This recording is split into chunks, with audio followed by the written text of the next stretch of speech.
see. If you want to say hello in Arabic, salama, Jamila. Say you want to say hello in Chinese. Hmm. In particular to a brother or father. Let's see, that is ni hao guo yin. You want to say hello Japanese. Hmm. Good morning. Ohayo gozaimasu. Sabe-san. I know quite a few languages, at least in conversation. And this is because I was taught them. And I had my Native American grandmother who spoke the Mississippi Riverbed language, which is actually the composite language of the Sabe, which is called Bigfoot. Additionally, my Japanese aunt uh, taught me Ainu, Papan, A, B, and D.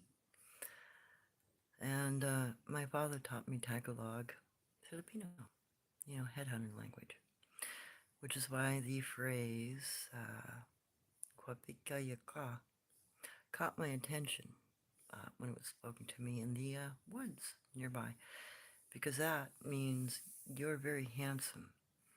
And there are only two reasons why a Tagalog hunter says those words. Either they're saying a friendly thing to you or they're getting ready to take your head off because they're headhunters. So, how my education began. My education began at age 6 months. It started with martial arts. By the time I was 2, I was introduced to Uncle Ong, who wrote down 130,000 brush strokes for me to memorize. It took me 10 years to memorize them. They were all the brush strokes for the kana and kanji of the Mississippi Riverbed language, which is something my grandmother still spoke fluently. So did Uncle Ong. So those languages are composite. So there's Japanese, Chinese, um, Urdu, which is ancient Hindi, Arabic. Let me think, what else? Oh, I've come across some Spanish, um, Taiwanese, Vietnamese. The list goes on. So when I turned 10, I went to live with my grandmother so that I could be taught the Mississippi Riverbed language. And that was after I'd already memorized about 3/4 of the brush strokes that was given to me by Uncle Ong. Now, Uncle Ong was actually a cryptid man. He was what you call a wild man. At least that's what he called himself. He looked like a human being from the waist up, and he looked like a Bigfoot from the waist down. He had nictitating membranes in his eyes, and he had a full set of teeth that were all molars. And his particular species evidently lives an incredibly long time. So, and he would, dress up and act like a human being when he wanted to come into town. But all of the drawings that I have up of cryptids are actually creatures that I've been face to face with. Every single one of them except for like 2 or 3. And most of it's because my grandmother was very diligent about making sure I was introduced to all of the various types of cryptids I could possibly be introduced to from a very young age. Meaning my mother, with the directions of my native grandmother, would take me to various places throughout the West Coast and show me the different species. We'd interact with them. We'd have conversations with them because they actually speak. And they don't speak English per se. They're getting better at that. There are quite a few cryptids now that speak very good English, but when you don't have a group that speaks good English, it'll come out broken. They'll put their tenses, their noun, and their verbs or adjectives in the wrong place. It'll be like, we stuck them here, for instance, and simply because they're not used to speaking English. So the second cryptid that I met in my life was Jen Jen. She came to our ranch, lived on our ranch for 4.5 years between, like 1969 and 1973 and a half, 74. So I interacted with her and Uncle Ong daily. Not so much with Uncle Ong, he'd come and go. But there would be times where he would stay with us and interact with us as, people. He'd sit down and have dinner with us. Jen Jen, she spent most of her time hiding on our ranch. She was an Oma Bigfoot woman. It's a tribal name, Oma. It means she looked like a chimpanzee in the face. She was black haired. Her skin was gray. She had modeling across her face because she had clear skin, birthmark. She also had nictitating membranes, and her hair structure was completely different from Uncle Ong's. Uncle Ong grew long hair on his head and had primate-like hair on his lower body and primate feet, but he did not have primate hands. She had a completely primate body. When she arrived, she was approximately 8 feet tall. By the time she got married to Guanch and left, she was 9.5 feet tall, and about age 10, because they're a complete adult at age 10. Uncle Ong's species takes a longer time to grow up. And then, there were the individuals that came to the ranch to try to become mates with Jin Jin. I got to meet a Skookum boy who was about 6.5 feet tall. He spoke very good English because he had sat around underneath somebody's window listening to their TV so that he could learn the language. I taught Jen Jen how to speak the language. Ours, that is. So the Skookum boy did not have the little kind of pillbox looking top to his head. It hadn't developed yet. It doesn't develop until they get into their 30s. At least that's what I've been told by a Skookum woman, which I met in the, let me think. I wasn't in the redwoods, I was in the sequoias. So throughout my life, I've been introduced to various cryptids. My mother took me to a location where there were Janoskwa. My mother's turnout, the way she was taught, was within a group of Janoskwa. 5 to be exact, 2 adults and 3 offspring. And in fact, the picture I show of her teacher, there are 5 Janoskwa sitting in that, and my mother is hiding in that particular picture too, if you know how to find them. So my turnout was a very specific thing. I had been trained for years to go on my turnout, meaning that I had to learn how to catch my food by hand. I had to learn how to make tools with nothing. I had to learn how to make traps with nothing, to clothe myself with nothing, to make a rope with nothing, to, do everything with just walking out of the woods with nothing in hand. Mind you, you can drop me in the middle of nowhere. You don't need to give me a compass or a map of any kind. Tell me the location you want me to be at, and I can get there. My mom used to do that with me. When we were camping in the Redwoods, she would drop me on one side of a ridgeline and say, hey, I'm going to be so-and-so and such and such, and this is the location. You better not be late for dinner. You got 3 hours to get there, or an hour, or whatever. So I would truck my happy little butt through the woods with whatever the hell was there and get to dinner. My training also included bathing in ice-cold rivers at 4 in the morning. So my turnout area was chosen like my mother's and grandmother's. My grandmother's turnout area was done in a family group of approximately 22 Yaren individuals. I got dropped in the middle of a group of Yaren with two groups of Redbone people nearby. So all total, I was in the wilds for 7 months with approximately 240 cryptids around me at any one point in time. Fun. I tried to chase down one of the Skookum men once. They can really buggy. and I'm pretty fast, or at least I was then. My body's too broken up for it now. So I spent March through November in the high desert foraging food alongside of various cryptids. That was how we do our turnouts in my family. And all of the martial arts training that I went through started when I was 6 months old and was required in order for me to be strong enough, quick enough, agile enough to move like the cryptids I was going to be in the company of.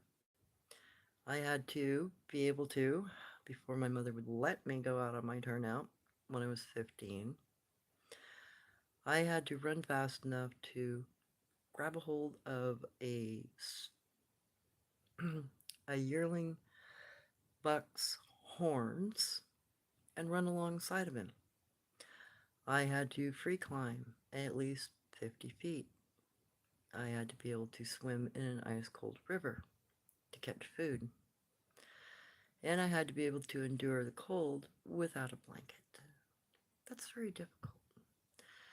So that's a little bit of the background of what I had to go through in order to be able to learn the information that I do know. And a lot of the extra training that I went through, and there was a lot of it, not only involved the language, not only involved to survive, but also how to communicate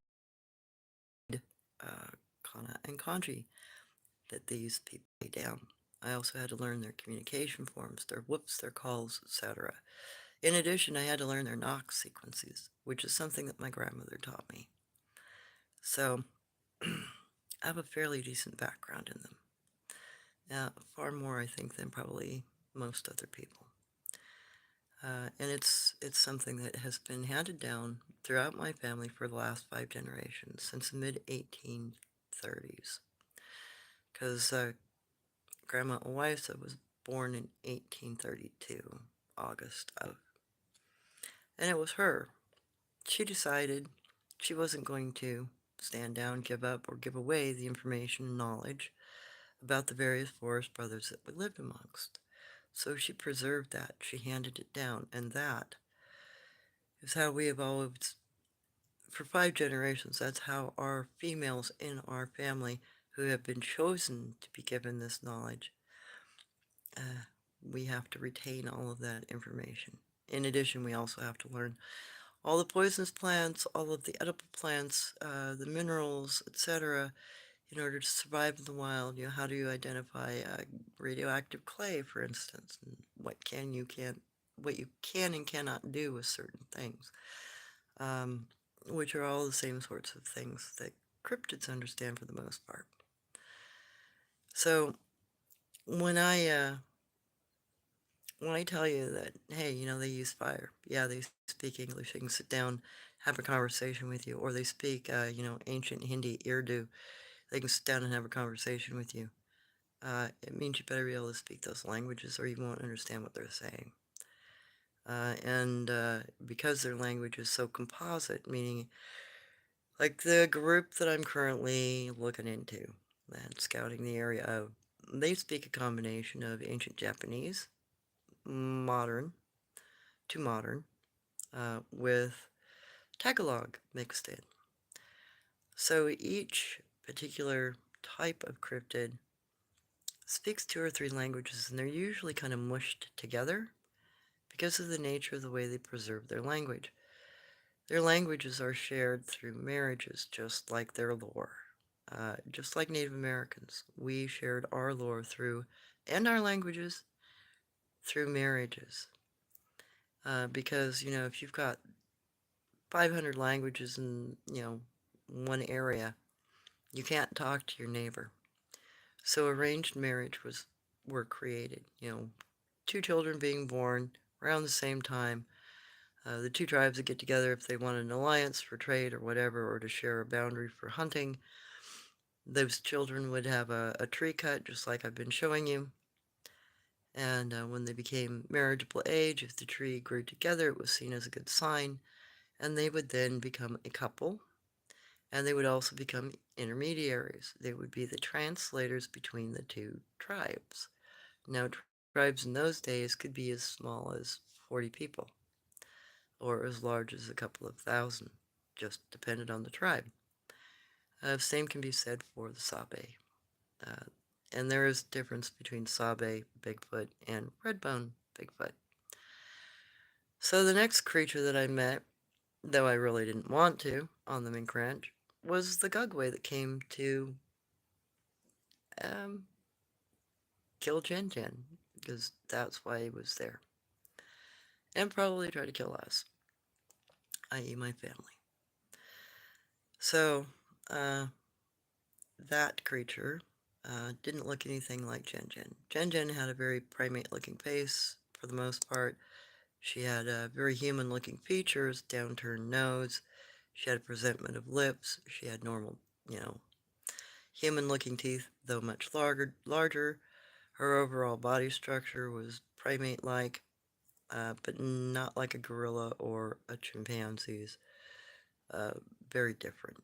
Her hair was black, and she did have a hair structure much like a mink. She had an undercoat with guard hairs. And the Gugway didn't have the same characteristics. He had charcoal black skin. His facial features were extremely human. No presentment of primate-like features at all. No big ears like Jen Jen had. She had, kind of chimpanzee-looking ears. Uncle Long didn't. His ears laid back against his head like any normal human being. And he had a full beard, which Jen Jen didn't have any hair on her face. She had a little bit of scruff that came up, but her face was mostly hairless. The Gugway, he didn't have a beard. He didn't have any facial hair. He had very human-looking features. He had a downturned nose, very tight, close to his head ears. His skin was charcoal colored, much darker than Jen Jen's. Hers were more, her skin was more gray-blue like a gorilla's. And the Gugway had claws instead of fingernails on both his hands and his feet. Jen Jen had fingernails like Uncle Long. He had fingernails on both his hands and feet. And his skin tone was human. Uncle Long could walk around in public if he were clothed, and you would never notice that he was a primate individual of any kind. So, the tribal names that I'm giving you, Wild Man, that's Uncle Long. That's what he called himself. That's what he claimed his tribe was called, historically. What we know him as, or what we know them as. Oma, Jen Jen's tribe, is a very old tribal name. Comes from, pre-Columbian America, Columbus, America, excuse me, and carries to today, because there are still Native Americans who understand the Oma as a tribal group. Gugway is what the Gugway call themselves, and they're not good people. They have a very limited diet. Uh, Uncle Long, he had a unique diet. He could actually eat food, drink beverages, etc. He didn't care to. His primary diet was actually rocks. He chewed on rocks. In fact, I still have the bubblegum rock that he gave me when I was 2, the first day I met him. He broke the rock into 4 pieces and handed me a piece to say, "Hey, here's some bubblegum for you, kid." Meanwhile, he was chewing on his piece and spitting like it was chaw. Jen Jen, she ate small birds, mice, rodents. She dug into the side of our freezer one time, our big mink food freezer, which would hold 5 tons of feed or 10 tons of feed. That was 10 tons of feed. Just to grab some rats out of the wall. That really annoyed my dad. Took him 2 hours with a sledgehammer to put it back in place. And he was bitching at me the entire time.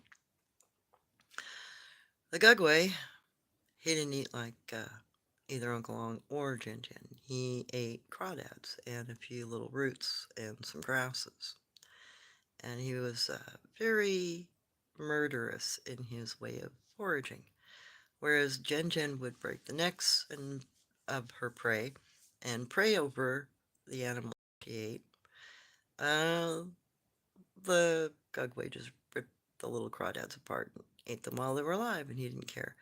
He also liked to poo in the place that he ate, so wherever he collected his food from, he would defecate in the water. Yummy.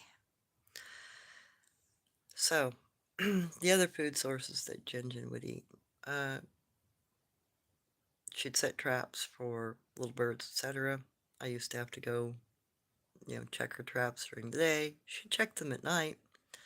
Other than that, she ate fruits and vegetables.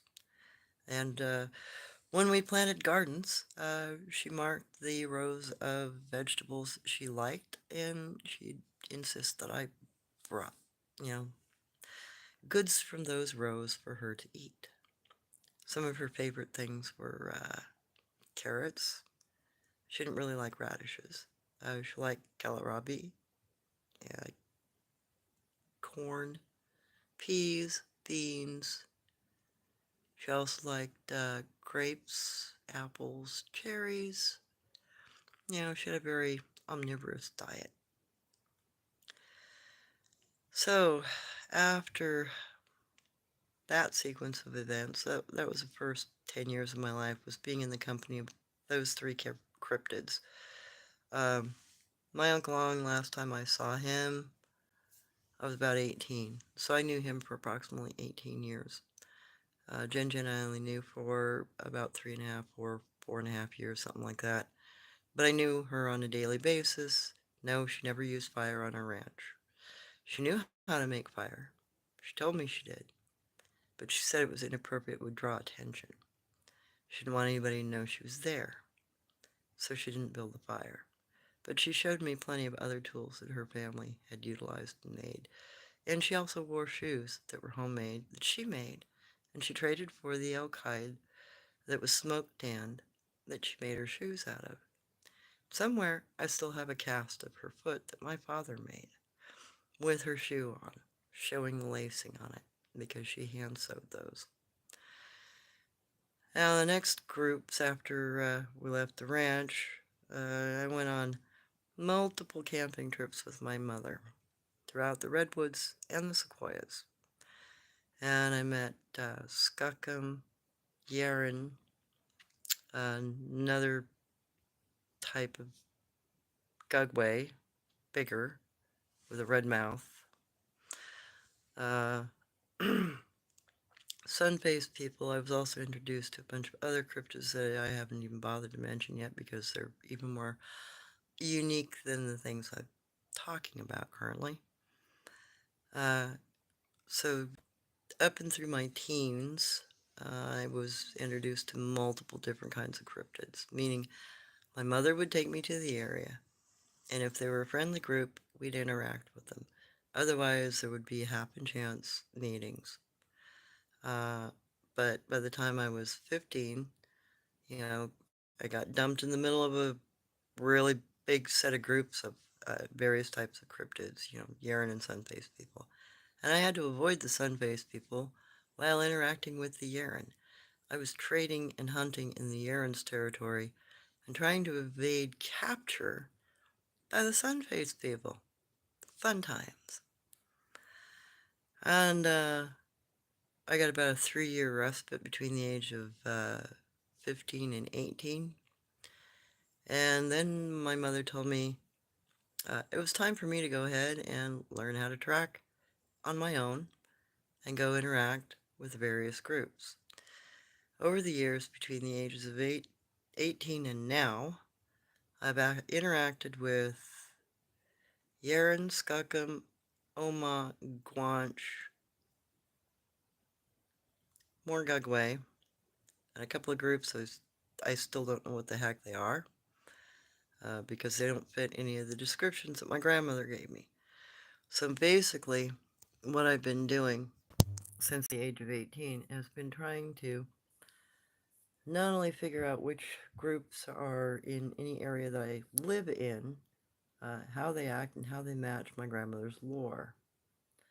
That's why I've got such a, it's not really a fascination, it's just It's what I'm supposed to do. It's what my family charged me with. It's what I have been told is necessary to share with people. Because I don't have anybody that I can pass the lore on to, and I don't have anybody I can pass the knowledge on to. My mother and my grandmother both, before they died, said this kind of thing, your interactions with cryptids, your ability to communicate with them, and your ability to track them, are things that you need to share with the world if you do not have, any kind of heir apparent, anybody who can be taught this information. And I don't think I could teach anybody this information. It would take as many years as I learned. Overall, it took me about 22 years to learn the knowledge that I do know about cryptids. So essentially, I've been in contact with cryptids for 58 years of my life, in one way or another.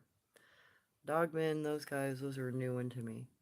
I was told about them, uh, but until I actually lived around one for 7 months, I didn't really know a lot about them other than the lore.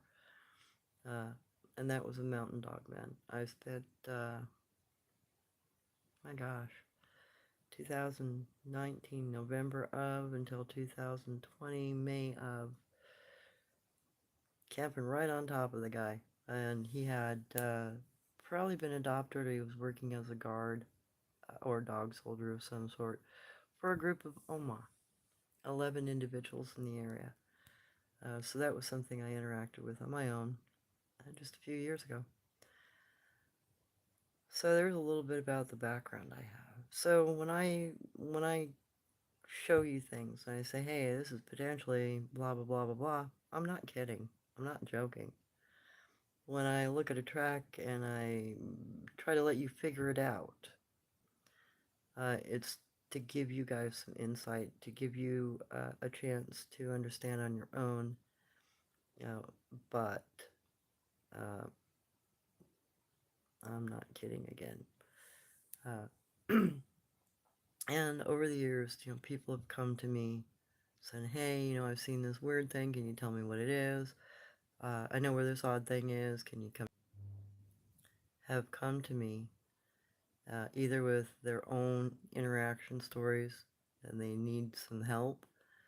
There's one guy I talked to a few years ago. He kept getting his chickens stolen. It turned out to be a dog man stealing his chickens. So how he remedied that is he buys more chickens. Because over the winter, the dogman takes about 20 or 30 chickens, so he buys 50. So he has enough eggs, and he can still do his thing, and he doesn't care. He realizes dogman's there is going to pass through his property. There's nothing he can do about it. So part of what I was taught was actually how to go into a group of different kinds of cryptids and walk back out. For the most part, I do that with the more polite Sabe, the ones that we call our forest brothers. I try to avoid the redbone people because they'll actually eat you or, try to keep you captive. So I try to avoid those species as much as possible. However, I think the group that I've been looking for or scouting for up near where the Skookum are potentially some redbone people because of the language groups that they speak. You see, the Skookum speak a variation of Urdu and Abenaki, which is, Native American language. But the group that I've been interacting with speaks Japanese and Tagalog. So it's not the Skookum. The Skookum are further down the hill in a different location. And I've already found that location as well. So you can go ahead and doubt me all you want. At your business. You can claim you know more than me. At your business. They're physical beings. They eat, they poop, they walk, they sleep. They drink water. They drink a lot more water than the greater primate does. Greater primates don't actually drink a lot of water. Gorillas don't drink water, I think, at all, if I remember correct. They get all of their moisture out of food sources because they have a high plant-based diet. All of the cryptids that I've run across so far have all been omnivorous, more or less, except for the Gugway. and some of the Redbone people, they have very limited diets. I think it's part of their mental acuity problems. I mean, they can learn to speak English, they can use fire, they build traps. All of these people build traps. And I'm going to insist on continuing to call them people because they all have so many characteristics like us, it's not even funny.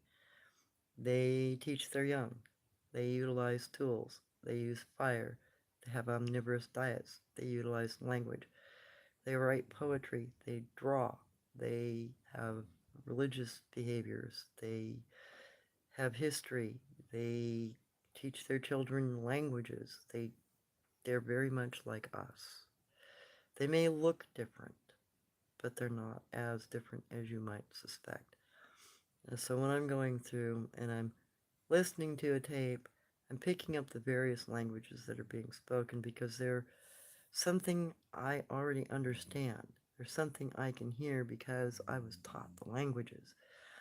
You probably won't be able to recognize languages because you're unfamiliar with them.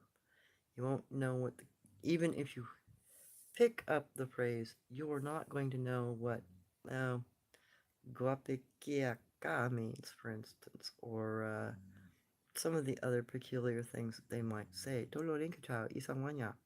You're not going to know what that means. But I will. And if I'm not positive of it, and my first instinct, I always double check before I post anything because I don't want any mistakes. If I give you bad information, that's like giving you bad intel. You will not be able to build yourself a proper repertoire of information to act on later. Because there are only so many more years I'm going to be alive. So I'm trying to push out as much information as I possibly can before I'm either no longer here or I am completely incapable of speaking. So, over the years, I've been face to face with probably 30 or 40 cryptids, bare minimum. 22 that I can draw because, I've been within 10 feet of them. I very well know the behavior. I've been in areas more than once with multiple groups. I know how to move like them. I know how to move around them. I know what not to do. I know what to do. And I know how to trade with them. So that's more information than most people have. Everybody out there seems to think there's Patty, and that's the end-all be-all. Well, Patty's a Guanche individual. She's one of probably 500 or 600 tribal groups left, meaning there are that many different species or potentially races within their species. Because I'm not sure if these things are all the same species or if they're all a little bit different. And the reason why I say that is because the Yeren people, for instance, who have long red hair on their bodies, when they're younger, they have skin tone like ours until they get older and then their skin turns gray or chocolate brown. The Gugway, too, he had a very chimpanzee looking coat, no under hair. So those two species don't fit the same characteristics as the Oma and the Guanche. They still have a pelt very much like a mink. They have an undercoat and guard hairs. Guanche have a cone-shaped head, like a gorilla. They still have a very human facial structure with a downturned nose, but they have a extra lobate on the side of their nose, part of their nostril system that the Oma don't have. It looks very much like a hyena nose. And then the Janaskwa that I was introduced to are very flat-faced, and their bodies are smaller than most other Bigfoot creatures. They're like 6 foot tall on average. And their young ones are, smaller. But their overall hair structure looks more like a caracal or a mandrill. Looks more like a primate. But they are very, very flat-faced. Their mouth and their nose end almost in the same location. So, All the pictures that I have up that you see are, little pictures that I've taken as I've come across these people and been able to identify them and managed to get a little picture of them. All the pictures I've been posting are all pictures I've taken. I don't pull anything offline. I don't need to. I don't have to. I can go out and find them and take a picture myself. And some of these people are far more animal-like than they are human-like, like the badger people and the bear people. They don't look like humans in the face. They look like badgers. They look like bears. They still have language. They still know how to use herbs for healing. They still have an omnivorous diet. They still use fire, but they don't look human in any way, shape, or form. And that's another thing. You don't know about those cryptids. You aren't aware of them, except for maybe man, bear, pig, or whatever you want to call whatever thing you might find out in the woods. And that's kind of a sarcastic joke. So let me go back up here a little bit and give you a little bit of answer and question there for you, hopefully. Hi, Phil. Hi, Roz. Emmett, hi. Yeah, I've got a long history with these things. Have you ever interacted with via MindSpeak? Only once, Phil. And that was when my adopted grandfather came to where I was living because he'd had a dream. And I'm pretty sure he was just bouncing infrasound off the walls. And, I could hear it only in one ear. So I don't think it was telepathy.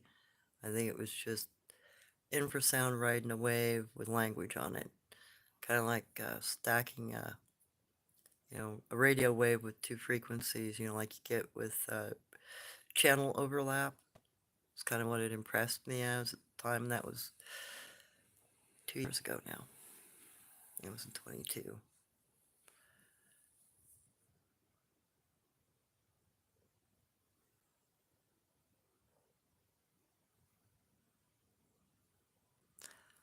Yeah, uh, Emmett, I have heard of Bob Gimlin.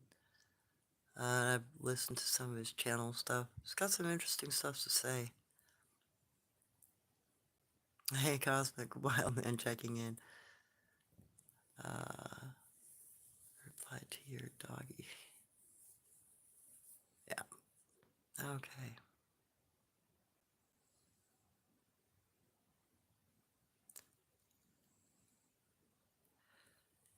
Yes, word life.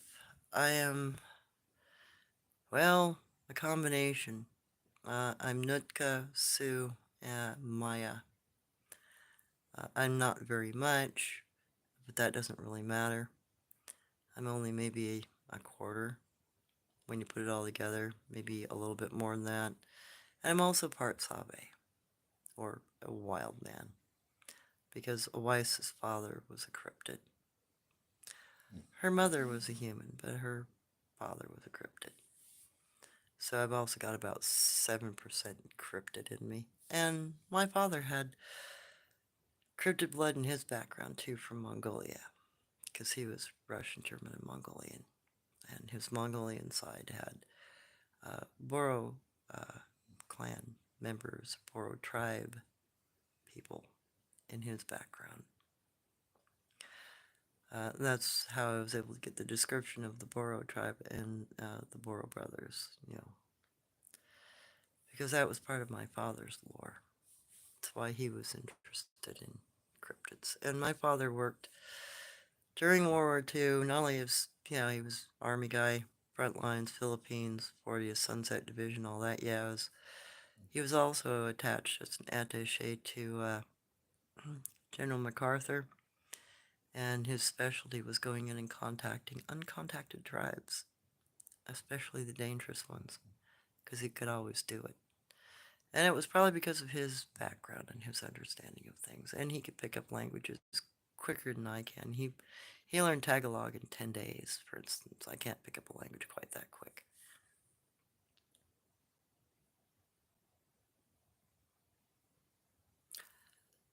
Oh, real? I'm 60 years old. 58 years interacting with Bigfoot and being part Bigfoot. Well, whatever. Why did the Gugway attack Chin Chin, Phil? Truth be known, it was because that thing was lured to our property by a human being that wanted to take our property from us. And that's the God's honest truth. The individual was attached to a family that lived on our property, put it that way. So, I was around that thing for 6, 8 months, trying to avoid it. That was fun. Lived through it. So did my family.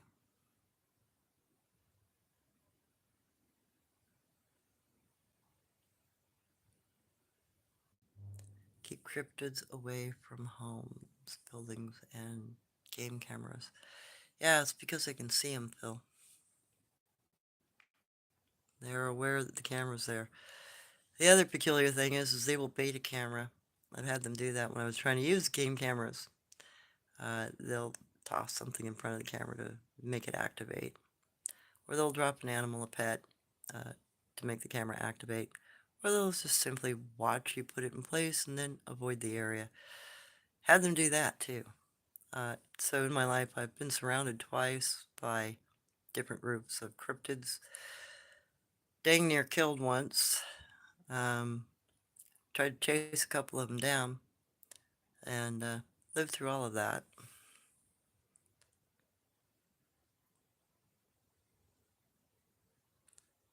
Okay, Cosmic. Just to make sure, you said Urdu and Tagalog are some of the languages they speak. Yes. It depends on the particular type of cryptid group, though, because not all of them speak the same variants of languages. That's where it gets interesting. So, like the Oma primarily speak Abenaki, which is Native American language. But the Guanche speak a different variant of that same language. And then when you're getting into the Skakam are putting together uh, Abenaki and Urdu. The group that I've been scouting recently doesn't speak any of the languages I've been exposed to before.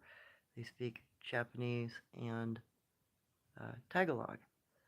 The dogmen in this area mostly speak Chinese. So you gotta go in and say, much much yin. Yeah, hi brother, hi father, and clear your throat a lot, or they get really pissy with you. So having some language background in various Asiatic languages and more ancient languages really helps. But you do kind of have to tone your ear to it because when they share their lore and they do their, marriages, they adopt each other's languages. They put words in together that shouldn't belong together. And I think that's because, it's still the Mississippi River bed language. It was a mishmash of languages, including some Egyptian and that stuff. And some of the symbols were also Egyptian. But my native grandmother claimed that the Egyptian that was in the Mississippi River bed language actually came from the Shunkauk, which are dog people. That's what they call themselves, Shunkauk.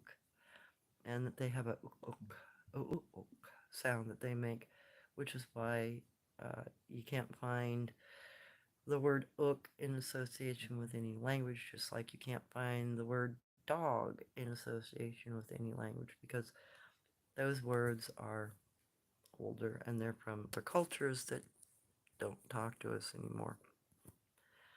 Um, so there are those little peculiarities. And then there are the adopted words. There are words that they took from nature, like help from a peacock. And I can't remember if it's a heron or if it's a grebe. One of those, or a duck, I can't remember, says whatever at night as its warning call. And that's another word we get from the animal world that we aren't even aware that we got those words from, you know, things that aren't human. They're part of the calls that we've learned and adopted into our language. Cosmic Wildman. By the way, you have some trolls that pop into live streams. I can volunteer to mod if you choose. I would love to learn how to, do that, Cosmic. I don't know how to set you up as a mod. Is that just adding you to the conversation somehow? Uh, Shoot me an email, tell me how to do it, and I'll have you mod. Because, yeah, there are some trolls here. Unfortunately. Phil, many Sabe sightings are in or near water. Does water interfere with their senses? No, many of them are actually excellent swimmers. I know that Jin Jin could swim. Her little sister actually drowned. Uh, I know that the Guanch can swim. I know that the Urine and Skookum can swim because I've seen them swimming. I think a lot of them actually. And I know dogmen swim because I've seen them swimming. I think a lot of them have the same skills as far as that goes as we do.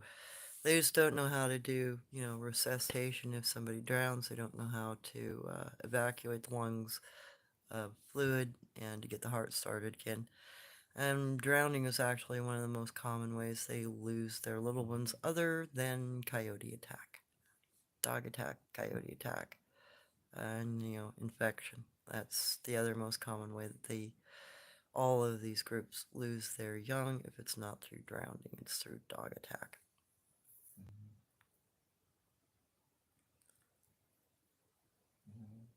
Yes, Cosmic, that is how you spell guanche.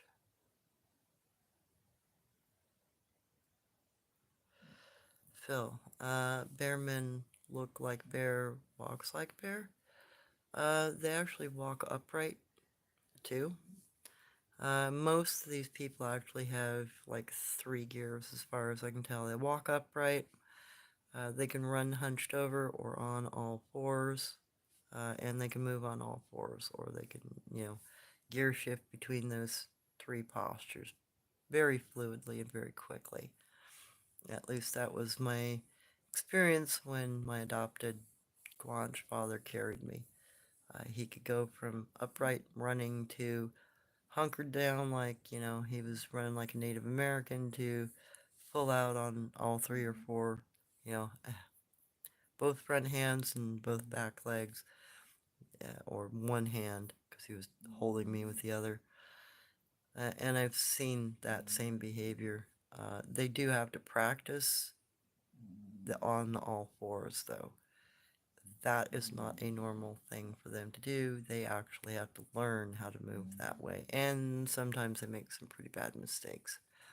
In the past, I found a couple of really good slip slides and some tumbling that shouldn't have happened because, they missed the corner or they ran into an object they shouldn't have ran into, slipped on something they shouldn't have slipped on. And when you get into their territories, like when you get into the Guanche territories, and if they're having a territory issue with dogmen because the mountain dogmen evidently and Guanche don't necessarily get along, there's also the potential to get yourself caught in a huge trap that will act like a chute that has a bunch of spikes in it and will dump you at the bottom of a hillside and usually some other nasty stuff. Fell through one of those in 2009, right after I got surrounded that year. I got surrounded by a family group of Oma, 10 of them. That was in this area. I fell through the dogman trap up in Washington. I made the mistake thinking I could go downhill following the dogman tracks, but no, no, no, no, no. I ended up in the trap he was supposed to have been caught in, and that's why I've got this little scar right here. One of the sticks that had Amanita muscaria poison on it caught me. It infected up, never has, made a little divot. Thankfully, I'm not allergic to that, but dogs are. That particular Mushrooms enzymes get into a dog's blood system. It's a neural shutdown. It gives them the shakes, and then their brain shuts off and their nervous system shuts down. It's a very horrible way to go.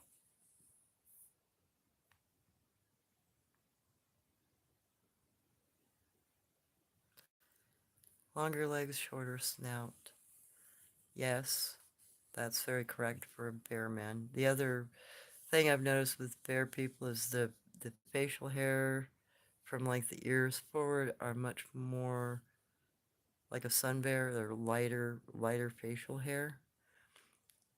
Badger men still have, facial hair and they look like a badger, and bear men look like a bear. But when you're getting into like booger, and I don't know if that's the name they are called, but that's the name that the locals know some of these people as. They've got a very long nose, a shorter snout. There's a couple variations of boogers, and in fact, one of the neighbors who saw the gugway on our property referred to that thing as a booger, though it wasn't. It's actually called something else. So booger is kind of a pioneer name for some of these people. Um, it's not necessarily accurate. But when I was giving my testimony in front of the Gugway's family, his mother was a booger woman.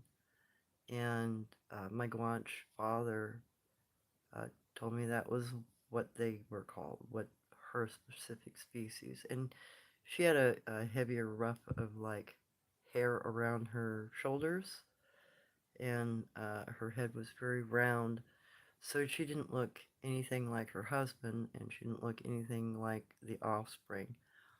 Uh, the husband looked much more like a long-faced baboon, or maybe a caracal in the face to a degree. Uh, but he was called an Ishka, or Dinoskwa, which is what the French trappers called them.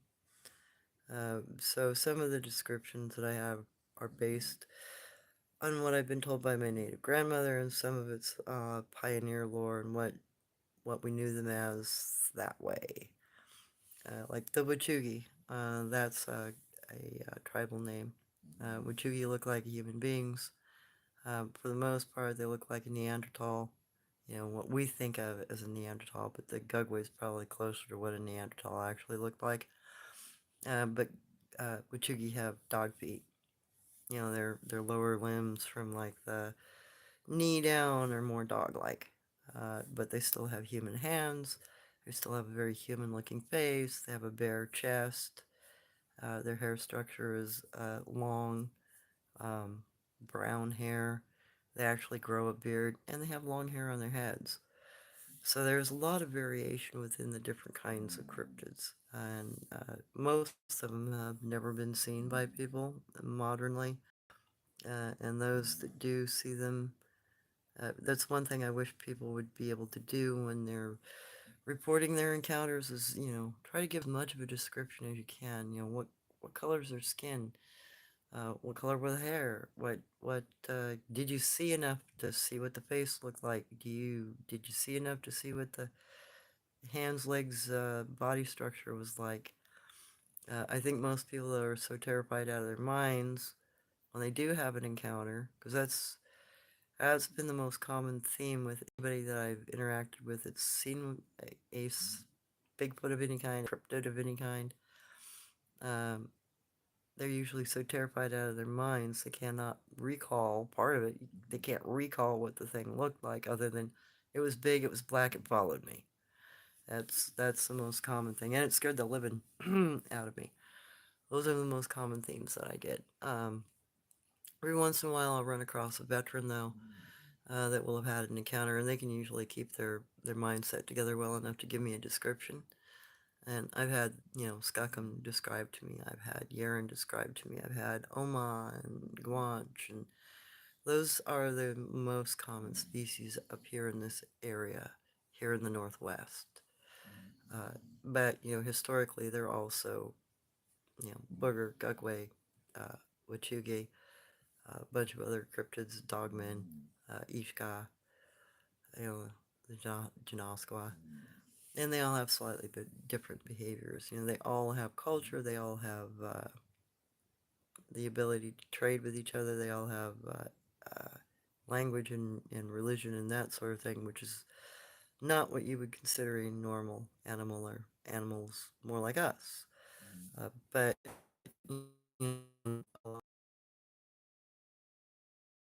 ability to maintain the mindset.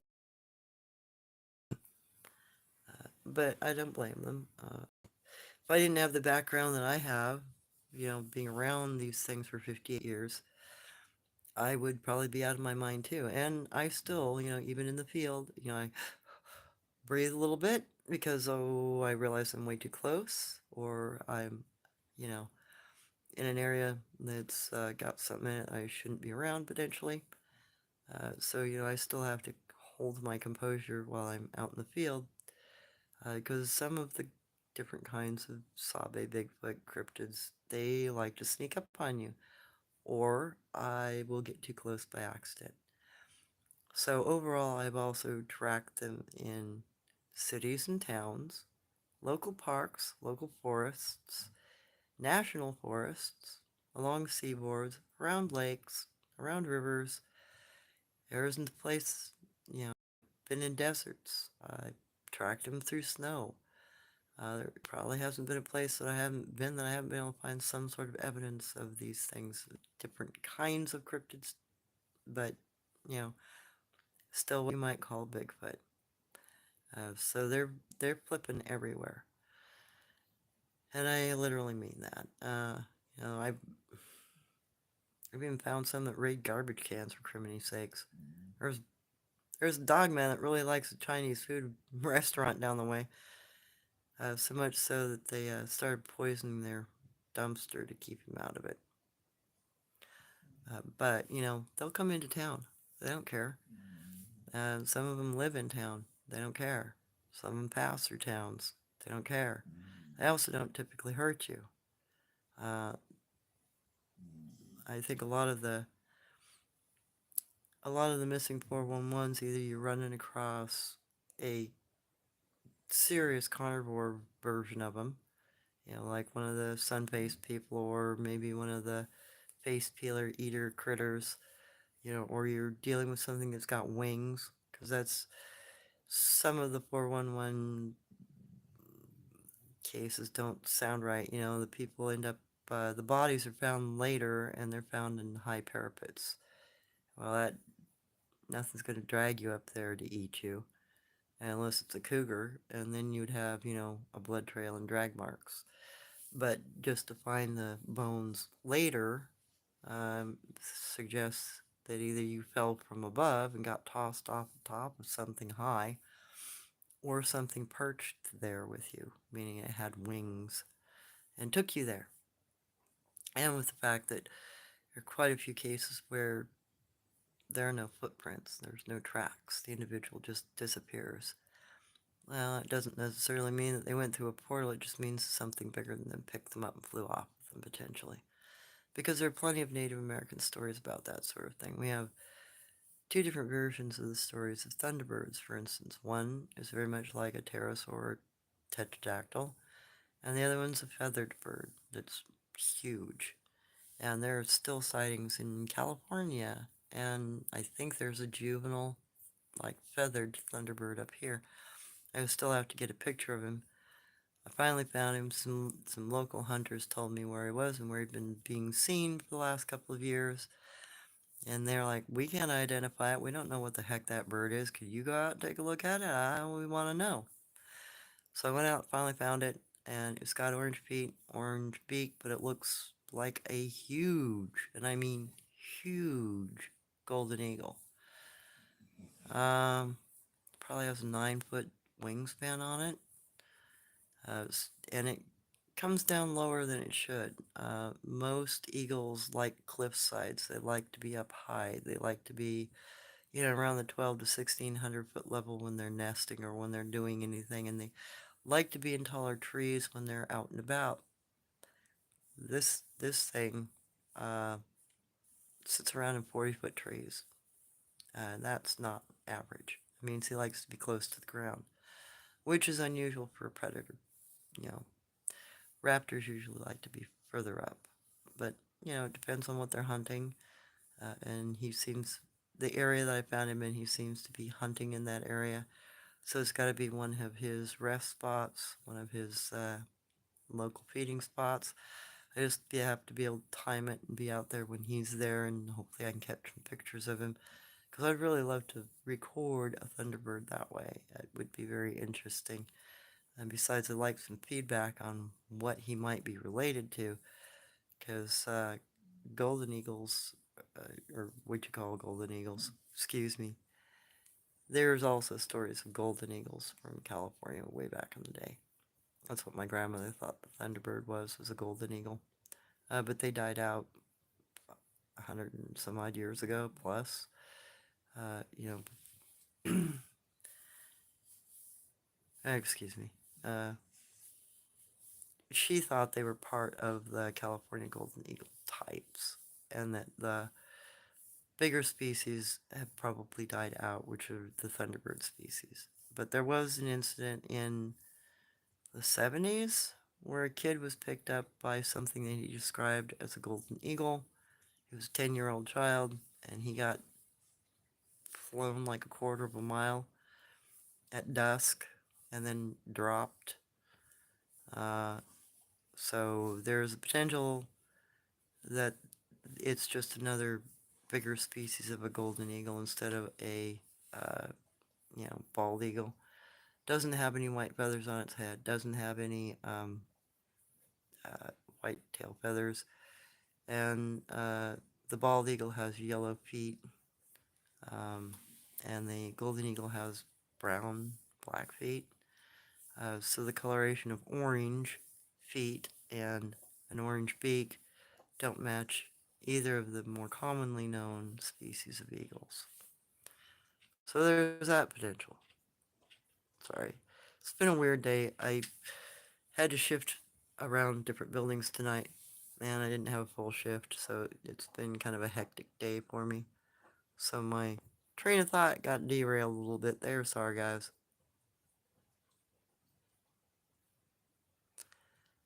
Uh, you care You scared Jody. How is it that they come to learn English? Is the intention, thought, or feeling behind the person, situation, the thing that allows them to understand or communicate with people? Well, the one juvenile male that came to the ranch learned to speak English because he was sitting under somebody's window and listening to their TV. I taught Jen Jen how to speak English while she was teaching me her variation of Abenaki, and she didn't speak anything other than Abenaki in English as far as I'm aware. Guanche, he already spoke English, and he had learned it by listening to people conversing. Um, the dogmen in this area, the family group that my friend ended up getting a fight with, one of their juveniles, they were speaking broken English, English out of context. But over the course of his interactions with him over three and a half years, he taught that group of dogmen how to speak English fluently. So there's potential that people are also helping some of these things learn English. So keep that in mind. But I think that the majority of them are learning English so that they can communicate with us and so that they can understand us. And I think that they do it primarily by listening to either our conversations when we're out in the woods or listening to our music and picking that up, because I have had some of them. At one point in time, I was experimenting with different kinds of music to see if they would respond. Excuse me. In the urine group, one of the individuals decided to repeat one of the songs I've been regularly playing, and he sang it in tone, in key, and knew all the words. And he probably heard it maybe half a dozen times before he sang it back from the woods one day when I arrived in the area. And I think that was just to, hey, say, I'm here. I heard your songs. Some of them are very attracted to music. They'll come down and they'll listen to concerts. They'll anybody out in the woods playing a lot of music that they like the sound of, they'll come and listen. I've also noticed that they like fireworks. Some of them will come into town just to watch fireworks. They'll hide right close to where the fireworks are going off. If you get really lucky, sometimes you can see them silhouetted, as fireworks go off. Although that doesn't happen anymore because now that's illegal in the Northwest to set off aerial fireworks. So there are certain things that they're attracted to that are human behaviors that they have an interest in too. So there are those potentials. But I think, from what Guanch said, they started teaching their children English about 40, 50 years ago because they wanted to be able to understand us and to be able to interact with us if they so choose to, or chose to.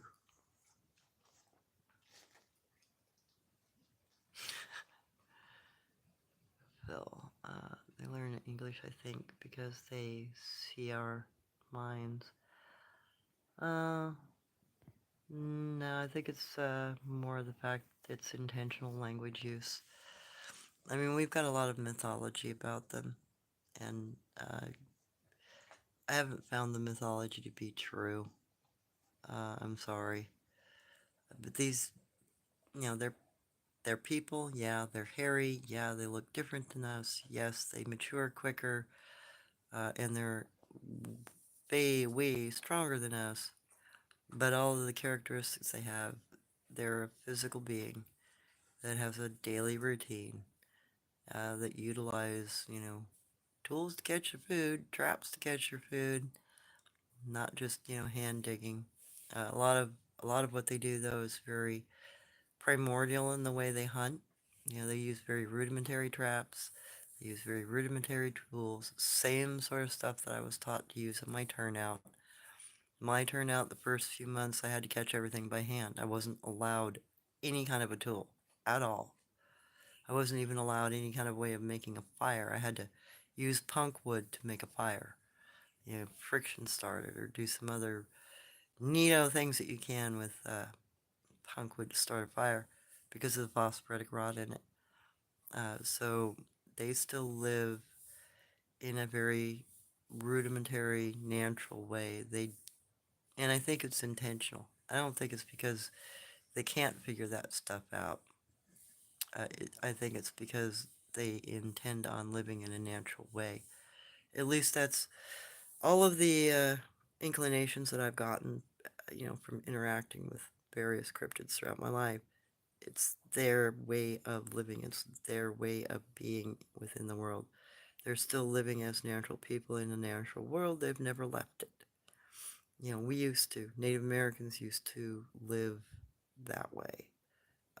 We hand-gathered. We didn't use tools originally. We used our wits. We used our speed. We lived naturally. And I think these people intentionally live naturally. I don't think that they want to change that because they feel that's a good way of being. And the other thing that I've noticed about them is whenever you do get into a conversation with them about religion, for instance, because they are religious, they do have different kinds of religions. Most of it, those very intentional practices. They're not an animal. They're not a primate. I mean, they may look like one, but they don't act like one. They don't present their lives like a primate. They don't. When they gather food, for instance, each individual goes out and hunts and forages throughout the day. The little ones will go with the babysitters or with the parents, mom or dad, depending on if it's female, it goes with mom. If it's a male, it goes with dad, to learn, different foraging tactics.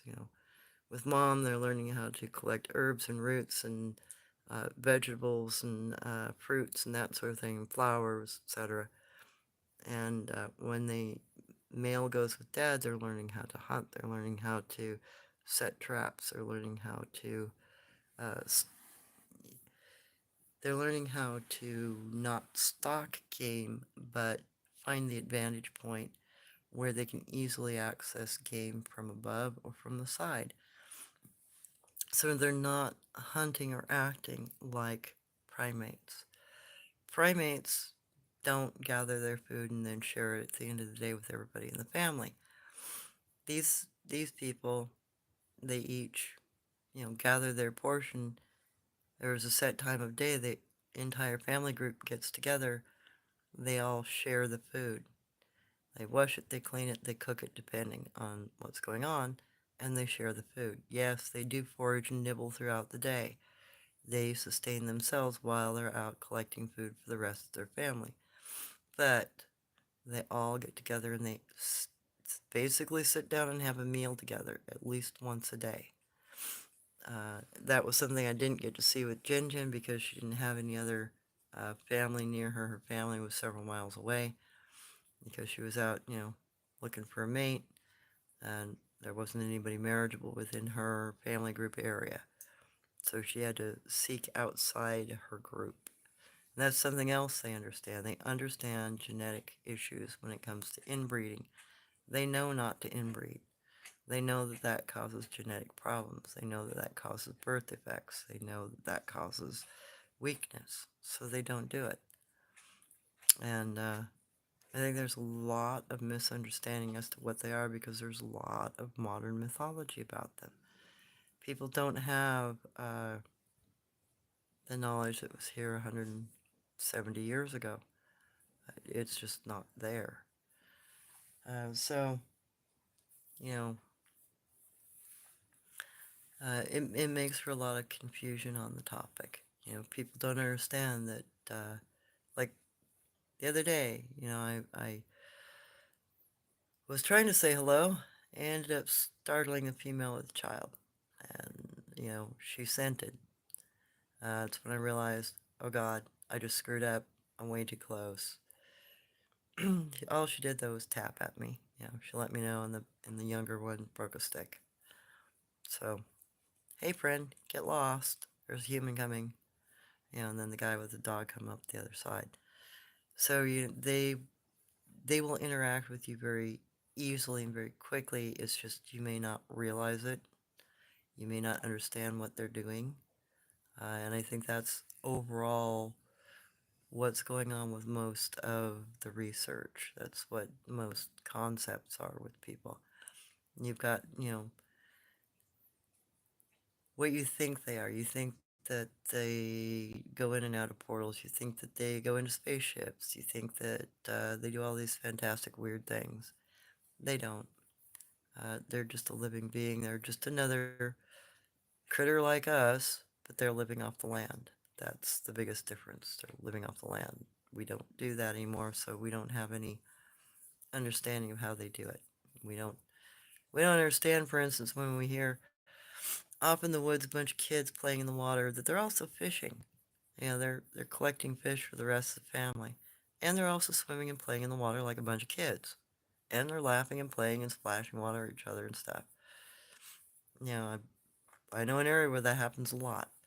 But you can't get too close to them because there's always somebody to tattle on you. And the kids all, sneak off into bushes. And you can see, you know, 20 little wet trails going off in every dang direction up underneath bushes and whatnot when you get down to the area. But unless you have, some sort of aerial way of picturing that, or if you've got some sort of camera in there to spy on them, this is the only way you're going to get any footage of them because there's always somebody on the perimeter warning the rest of the group about us. They don't want us around because we're bad. They see us as predator-like. They feel that we act like coyotes. They feel that we are after their kids, and that's probably why the female scented. I was way too close, and she thought I was there to attack or steal her child, because I'm a female. So I had to make my apologies, which I did right after I shut the camera off. And that's something,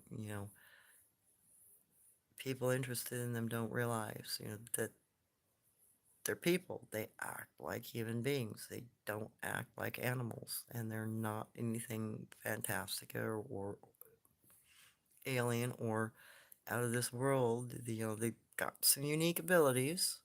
I'll give them that, because they do have unique abilities. And those are typically practiced. They're learned, just like Native Americans learn specific things. Native Americans had their own form of martial arts. A lot of people don't realize that. These things also have that sort of inclination. And in fact, there's was a book uh, written by Noah Ark Young back in the 20s, turn of the century, 1914, 1920, somewhere in there is when he wrote the book. And it was called Chinese Stories for Chinese Children.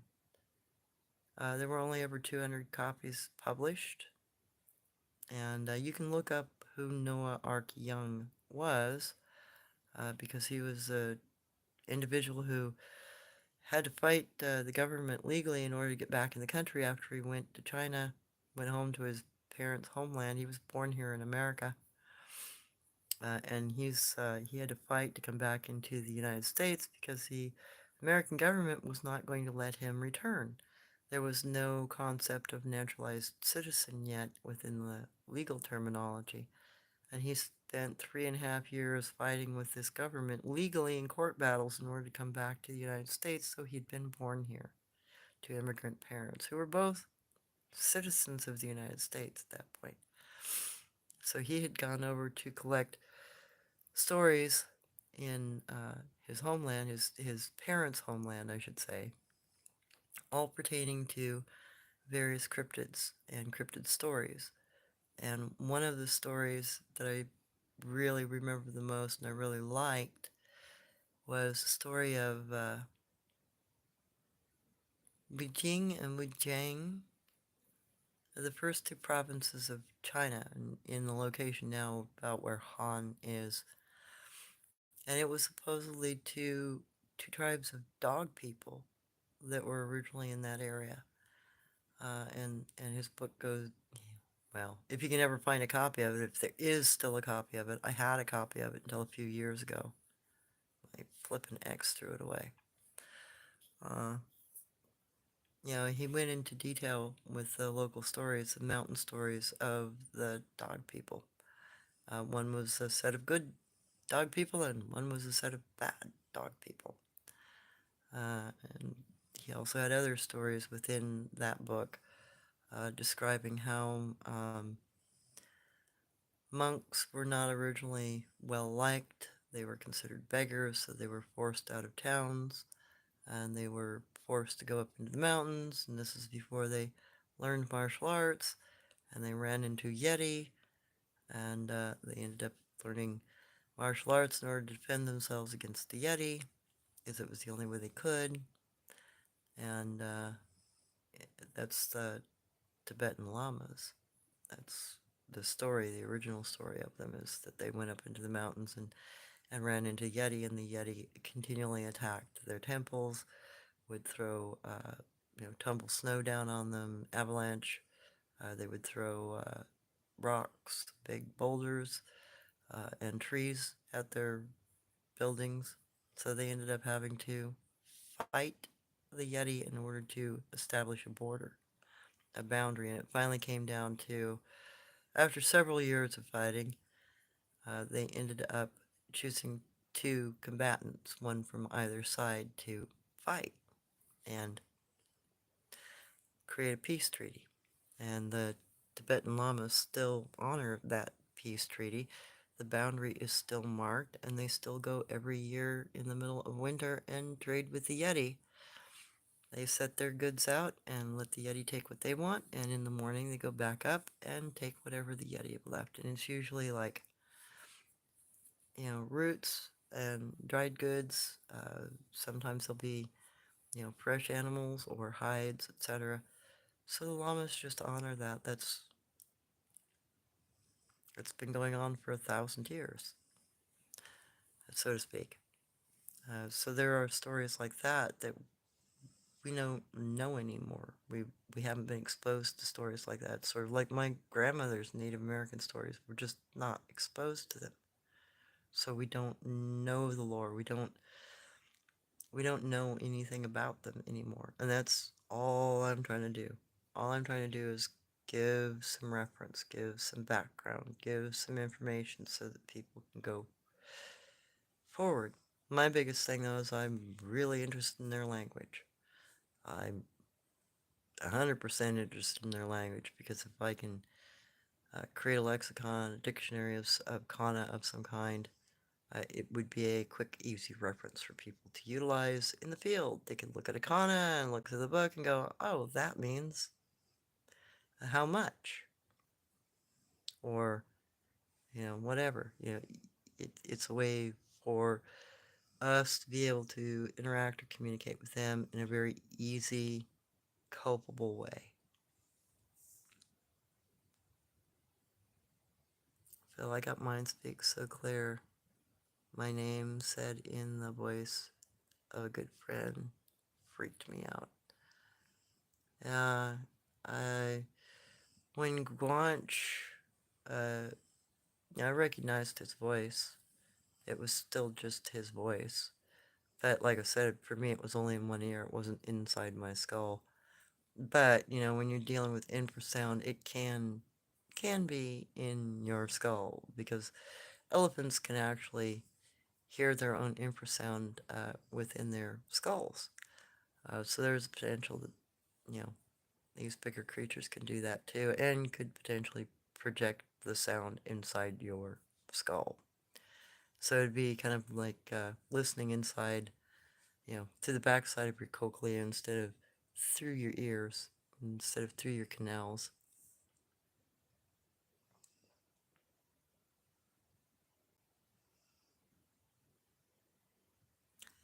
Yeah, Gugway. I think part of the some of the military stories, for instance, where cryptids show up in battlefields. I almost wonder if some of those are just redbone people that have been drafted, so to speak. Uh, Makes me really wonder.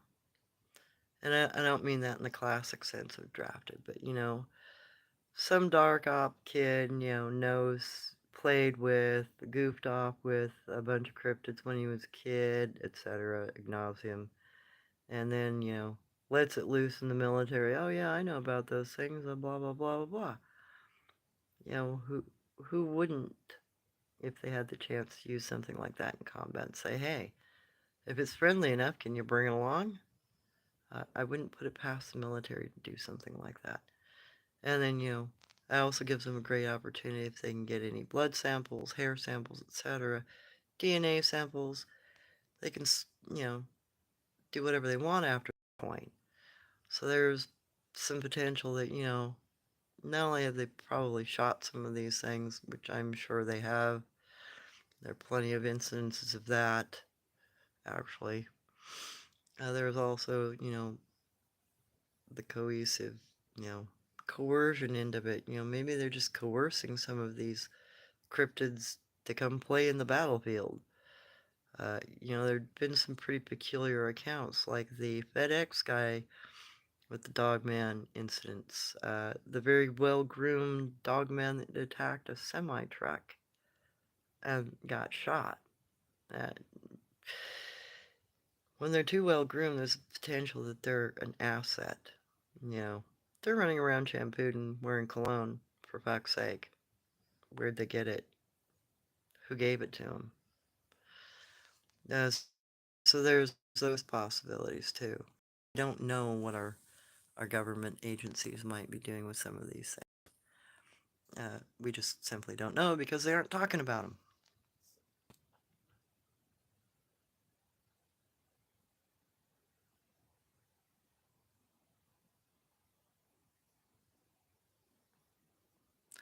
I don't know. Ted Ward.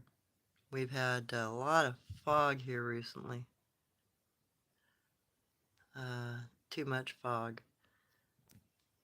But then, things move around in the fog, so it's a good time to go out and explore certain ravines and areas. But the fog also makes it very difficult. You gotta rely on your hearing a lot, and fog also makes terrain more echoey, so it's harder to pin down sounds when you're out in those kinds of terrains. It's much more difficult to stay safe.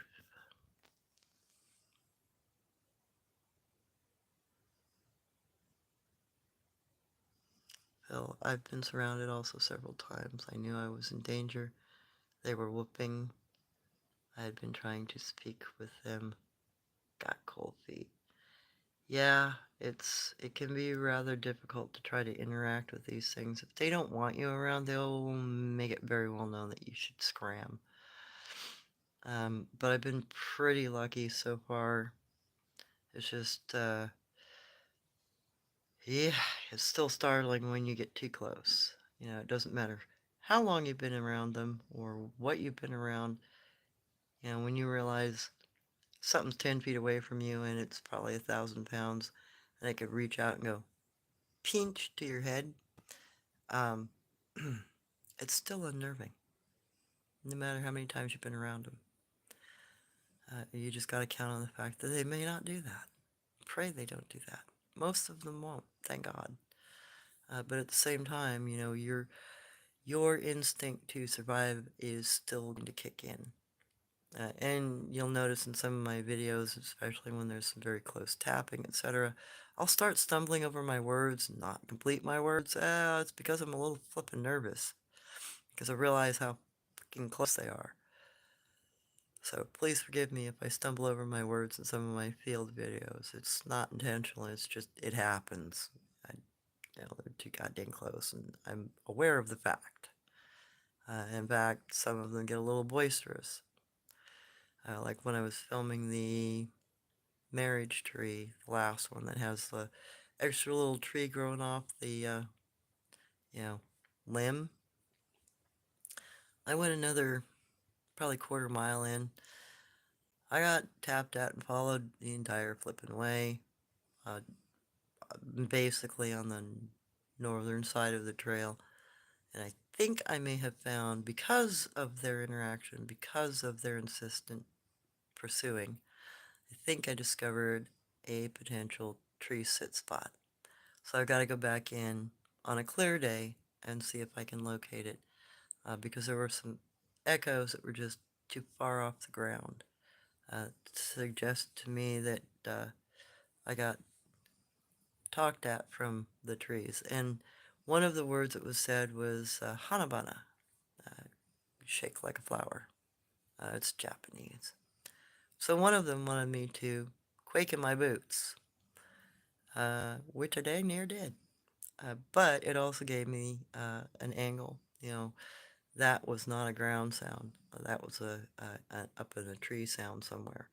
And the Tagalog that was spoken to me that day, and let's see, I said konnichiwa, which is good afternoon, and what I got was ohayo gozaimasu from the ground, and that was in front of me about 200 yards, and just slightly north of my position. So one was on the ground, one was up a tree, and then when there were probably 3 or 4 on the ground following me, or they were just tapping as I went by. Some of them did sound like they were moving though, because I could hear that kind of paced movement. Couldn't see them because they were moving probably pretty low to the ground. It's the other reason why I try to go in during the winter, because you have a little better chance of seeing them. But they're so gosh dang crafty, they stay undercover really, really well, even in the winter. Although you do get a little better chance to see them that way. So I'll have to go back in, do some more exploring. But the peculiar language up there tells me I'm not dealing with a group type that I'm aware of. I've found the kana. I found Japanese kana on the ground many times throughout this valley and over the years, but this is the first time I've ran across a group that actually speaks Japanese. That'd be great, I'll be able to interact with them a little better. And thankfully, my dad taught me a little Tagalog, so at least I can identify some of the hopefully conversational Tagalog. But I'll be relying probably more on the Japanese that they speak, and at least I can converse, more or less with them, because they do seem to be pretty fluent with the language. So hopefully I can catch some more of that language. The one phrase that I caught was it who you yacht? That's also Japanese, but it's also Tagalog. Funny how that goes, and it's also Chinese. Same basic pronunciation, three different languages.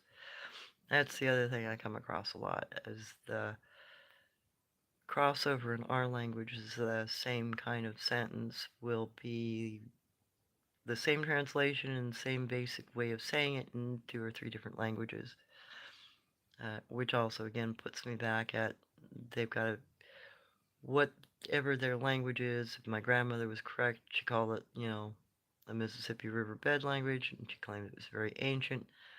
Uncle Ong also claimed it was very ancient. That it's potentially some sort of a root language for our modern languages. But at the same time, there's also a lot of sharing of languages, it seems. So, kind of like Native Americans occasionally, exchange words through between their languages. And there's also some European languages that do that, and Latin. Here's one for you. Hab. Habe, habero, habaue. That's have. In German, it's haben, which is also a fourth declension variant of the word have in Latin. And then you've also got the word neko, which is cat in Japanese. The word neko in Latin means murder. Same word, two different meanings. Spelled exactly the same, too. So there's also some suggestions within our different language groups that we also have been sharing words culturally with each other. So it stands to reason that it's not going to be any different with any other speaker, no matter what they look like.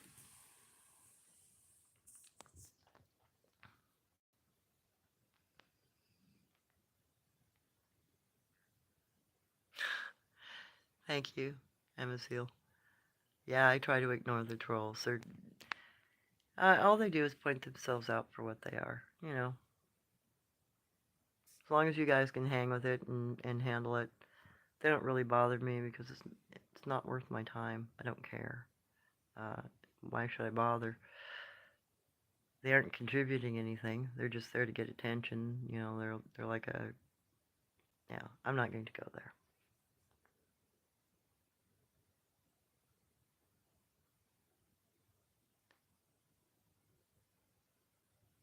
Oh, Phil. He was butterscotch color, height, slope from head, top of and shoulders, 2 shoulders, 8 to 9 foot. Some of them are lighter colored, Phil. Yeah, I've seen. Well, my grandmother saw ginger colored ones within the urine group. I've seen kind of tawny colored ones, also in a urine group. Uh, chocolate, cinnamon colors, black. So there are quite a few different color variations of these people, too. And there have been some pictures supposedly of individuals that are modeled in color, although I've never seen any modeled individuals myself. But it's a possibility. I mean, we can have, different colored hair on our heads, so why couldn't they have different colored hair on their bodies?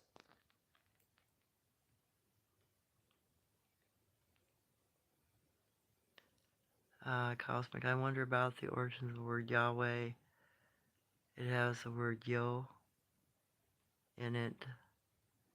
Some supposedly have heard them say Yo.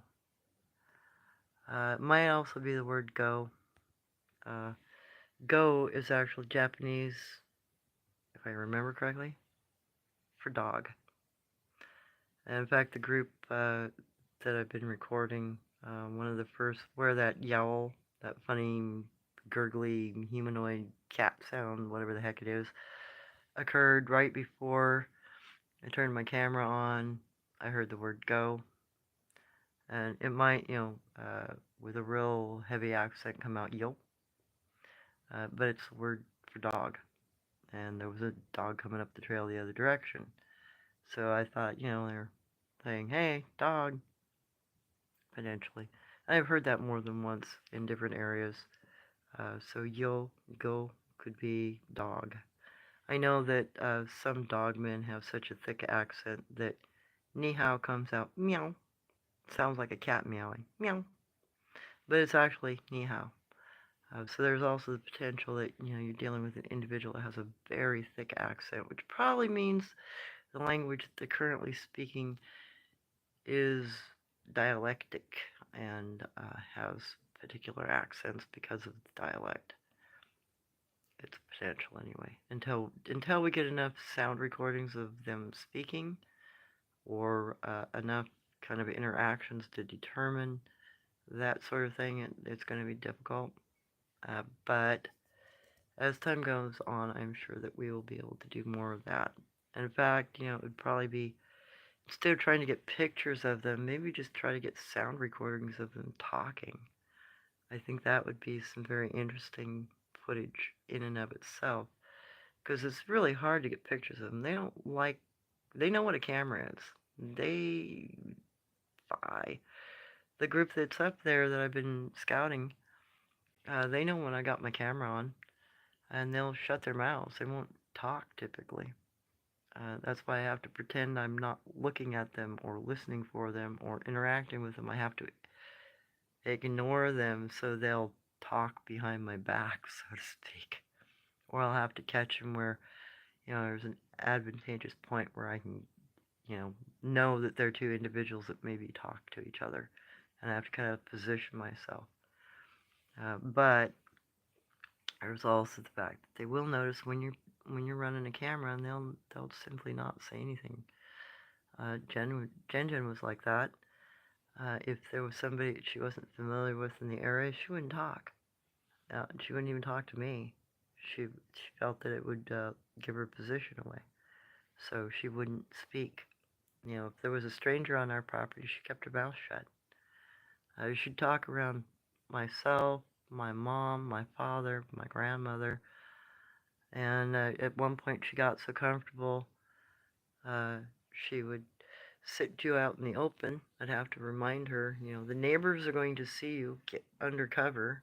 She got way too comfortable by the third year she was you know, in our bush line on our property, and she was starting to sit out in our open field, and people could see her as they were driving up and down the road on one side of our property.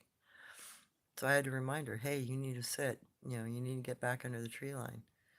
So there's that level of comfortability too. That's part of when I go into an area. God, if I have the time, I go in every day for 8-10 hours. The more time you spend in an area with them, the more likely they will start to communicate with you, the more likely they will start speaking around you, and it's more likely that you'll be able to catch something from them communication-wise. But you really, really have to be dedicated. You really have to go in and be, you know, in their territory every day. I did that for a solid year while I was looking for work in 2010. I got laid off. I was on unemployment. I was looking for work. Job searching sucked because there just weren't any flipping jobs where I was at. So I'd do my job search and then I'd spend the rest of the day in the woods. And I got all kinds of interesting footage. I got a ton of pictures of behavior. I even found a location where one of the Guanche females was collecting bumblebee honey out of the top of a hillside. And I know it wasn't a bear because bears will just, rip the entire top of the hillside off to get to the honeycomb. but this individual was going in about 18, 20 inches and then turning their arm, and it went back good 4 feet. So she was big, and she'd just scoop out the honeycomb and bring it back up to the surface. You'd see all the little broken pieces and where she'd been eating honeycomb. But, bumblebee honey doesn't taste the best. Yes, it's sweet, but it also tastes like dirt. Um, but that's the only time I've ever found a location where a Bigfoot of any kind was harvesting honey. And she was an older female. I'd seen her a couple of times. She was gray. She was getting silver-backed. So I knew she was probably doing that because she needed the calories, you know. And they are aware of that too. They're aware of certain medicines. Like they'll use foxglove root to treat a heart condition. So they understand that digitalis, foxglove root, which is where we get our digitalis for heart medicine from, unless they make it synthetically. Uh, they understand it's medicine for the heart, and they also know you can't, swallow it. When you're using, foxglove root as a heart medication, it's a little 1 inch piece of the root, and you only suck on it for about 30 seconds. And you take it out of your mouth and you set it aside. Because if you overdo it, you'll actually cause a heart attack. So you have to kind of temper yourself with your application of that sort of medicine. I've also seen incidences where they've used poison to fight a poison with, which is a very complex sort of concept. That's a medication you got to be very careful with, because if you overdo that particular type of medication, you will kill yourself. But then, they don't know CPR. They can't figure that one out, and they don't seem to know how to set bones. They can do some healing with their voices. I know that they can use infrasound to straighten bones out and stuff like that, and muscle structure to, fix, but they don't know to physically set a bone. They don't know how to do that, which I find peculiar. For all the other stuff that they don't know those two things. They don't know how to resuscitate somebody that's drowned, and they don't know how to set a bone. But then, I don't think Native Americans knew that before modern culture either. It just wasn't part of our thing. We understood, if you got a wound, that wound needed to be taken care of, because if it got infected, you'd die. We used a lot of prayer for healing. And when anybody was, healed miraculously, they might be suspicious. But we didn't know anything about saving a drowned person either. So there's those kinds of behaviors that are lacking within their communities as Bigfoot. There are just certain things they don't know how to treat. They don't know how to do it. Which is funny, because there was an area where a Skookum child drowned, and the entire, probably roughly 3 miles of river area, evidently that child was related to every Skookum family along that section of river, and all of them participated in uh, grieving for their child. So I went down to one of the midpoint areas where I knew there was a midwife type person. There was a woman in that particular, Skookum family group that acts much like a midwife. I've seen multiple different females come to that area and left evidence of having children in the company of that woman. So I went, and that's actually one of the family groups that I trade with, and they're very receptive to it. So I went and I explained to her, because I found her across the river one day. I explained to her how to resuscitate a child who had drowned. And after I described it and showed the application on a doll, because I had a doll with me to do this, I was trying an experiment to see if they could figure out what I was saying and whether or not they would give me any kind of response. So I showed them some basic CPR on a doll, old-fashioned method, where you just clear lungs and put the child face down so they can remove the fluid from their lungs, and then bring them back up. And I hear from across the river in English, oh, that may work. So she got it. She understood. So I'm hoping they tried it, and I'm hoping it was successful, and I'm hoping that they've been teaching each other that. Yeah. I don't want to see anything die, especially a child from drowning. That's a horrible way. I drowned once. It's not fun. I was 12 when that happened.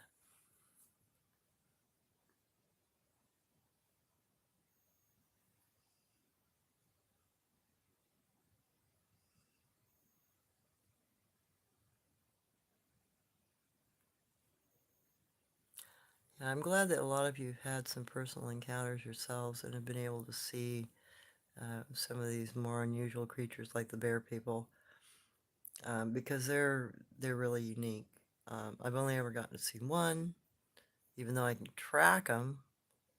I've only ever seen one, and I got a picture of that individual, but unfortunately, that phone is no longer in my possession. I lost the dang phone, so I don't have that picture anymore. I know where the nest is, and where the bed system is, but trying to get them to come out so I can take a picture. God, they're stubborn. The only reason why I was able to get the one picture that I did get was because it was the very first area that I was in when I first started my channel. It was the child I was trying to trade for teeth, and I got a very resounding no out of Dad. So I turned around when he knocked at me and told me no, and I was a couple hundred yards away. I snapped a picture of him because I'd never seen anything like him before. I've been told stories, and I was told stories by the person who originally owned the property, but, that was the first time I ever got to see one, and I haven't been able to, god dang, get him to come back out of that nest and show me his face again. The only other thing I can think of is to go in and set up a camera on record while I try to distract him from another angle and see if I can get some footage that way.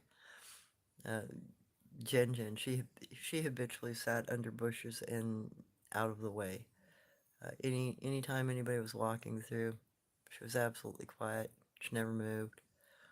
So it's not in their nature to interact with us. It's more in their nature to do their thing and, continue foraging and not pay any attention to us. I've had the most success with trying to interact with females and young ones.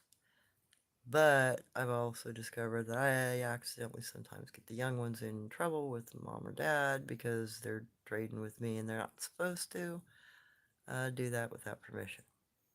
So, like, little Skunk Boy got turned out for a night last week, because I didn't trade him pine cones like he wanted. I traded him some herb bread, which he evidently really liked, and took home to the parents, and they got really pissed, and mom threw him out for a night in the cold.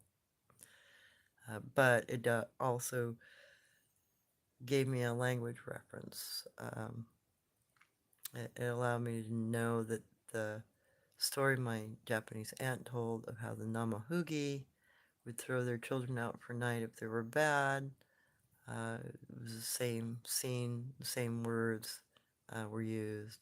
Hanabana, tremble before me like a flower. And, the child's was pleading in Japanese for, please have some grace, please have some respect. And that my Japanese aunt's stories about the Namahugi's children would they did the same sort of calls, they did the same sort of language references, and then they would scream for help. And this Skookum child did the same exact thing, scream for help. But it's the only one time I've heard the Skookum use Japanese. They typically don't use Japanese, so I'm assuming there's a marriage tie somewhere up in that group with some other cryptid type. I just don't know what. I know I've managed to find a picture of one of them because Google had taken a picture with their car, going through taking pictures of the roadway and people's homes and stuff. And Google caught, a pair of them sitting up on a ridge line and didn't manage to blur them out. So I have that picture, and that's just from 2 miles up the road here, real close to where I'm scouting. But it's not a cryptid I've ever seen before. I don't know what kind of cryptid it is. I know it's not Skookum. I know it's nothing else I've ever seen. It looks very different than any kind of cryptid I've ever seen before. It looks very almost baddish in the face, but it looks like it's wearing braids of some kind that are closely braided to the scalp, and or it's got like thick crenellations of tissue, but no high bump. It's got a round head.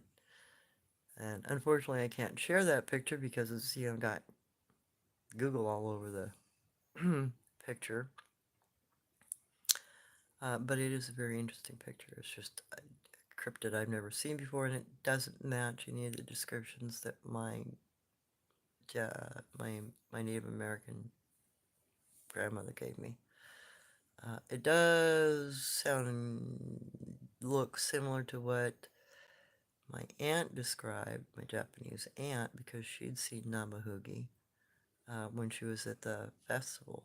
There were a couple of Namahugi that came down to watch the entertainment, and 15 people saw uh, the the pair of them that was standing at the edge of the tree line. And its description is more like what she described. What her description is more like what this thing looks like. So I'm wondering if that is a Namahugi of some kind. But I don't know because I don't know any pictures of them there. I don't think anybody's taken pictures of Namahugi and put them online anywhere. So I don't have any point of reference.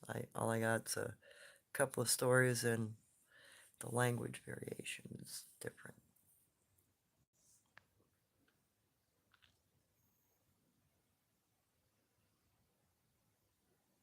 Yowery, yeah,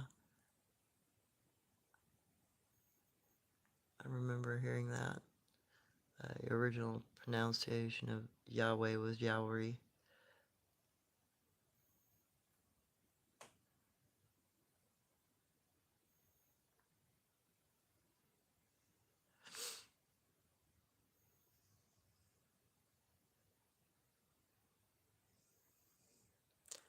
Oh, cosmic. One of the observations that's gaining more traction is seeing them spider crawl. Can you move like this too? Yep, I had to learn how to do that. My shoulders can't hardly take it anymore because I've got arthritis so bad, but I can still move that way. Uh, can't do it with the speed I used to be able to do. But yeah, I learned a lot about their movement styles. And I had to because Jen was all over the property, and I used to follow her around the same way. It became kind of a game. She'd move, I'd move. She'd make a funny movement, I'd make a funny movement. And, I was such a little monkey kid. I could climb all the way to a top of a 200-foot tree when I was 8 years old, and still make it back down and, you know, live through it. Usually you don't have the strength to do that, so I had a lot of physical strength. But then, just all the training that I went through as a kid. Yeah, so much training. It was oh my god, so much time invested in me for some flippin' reason. Um, yeah, spider crawling, the whole running at an angle, bend over in half. Learned that one. In fact, it took a very long time for me to learn to run upright because I was so used to running bent over. It took me till I was 10 or 12 years old before I could run upright. Somebody actually had to show me how to run upright because I didn't know how. When I first climbed a rope at school, because we used to have ropes that you could climb that were 50 feet up. These days you can't do that. I didn't know how to wrap my legs around it. and put the rope between my knees and my ankles. I climbed it with my toes because I was used to climbing a chain. Because we had a weight pulley system for bigger animals in our skinning building, uh, feed building. So I got used to climbing the chain, and I'd have to hook my toes between the links, not get pinched, so you have to go over the link. So I learned to climb a rope that way too. I'd grab the rope with my toes. People thought I was a little peculiar when I was younger, but it was just because the movement patterns I was around. You know, you watch somebody else do something like that, you do it too, because that's the way you think it's supposed to be done. And swimming too. Took me forever to learn how to swim with, not just swimming with my head above water, and being able to breathe. It took me a long time to figure out, I can put my head in the water, I can put my face down in the water, I can hold my breath. I don't have to swim like a Bigfoot. So I actually kind of had to learn human patterns. It's very bizarre childhood.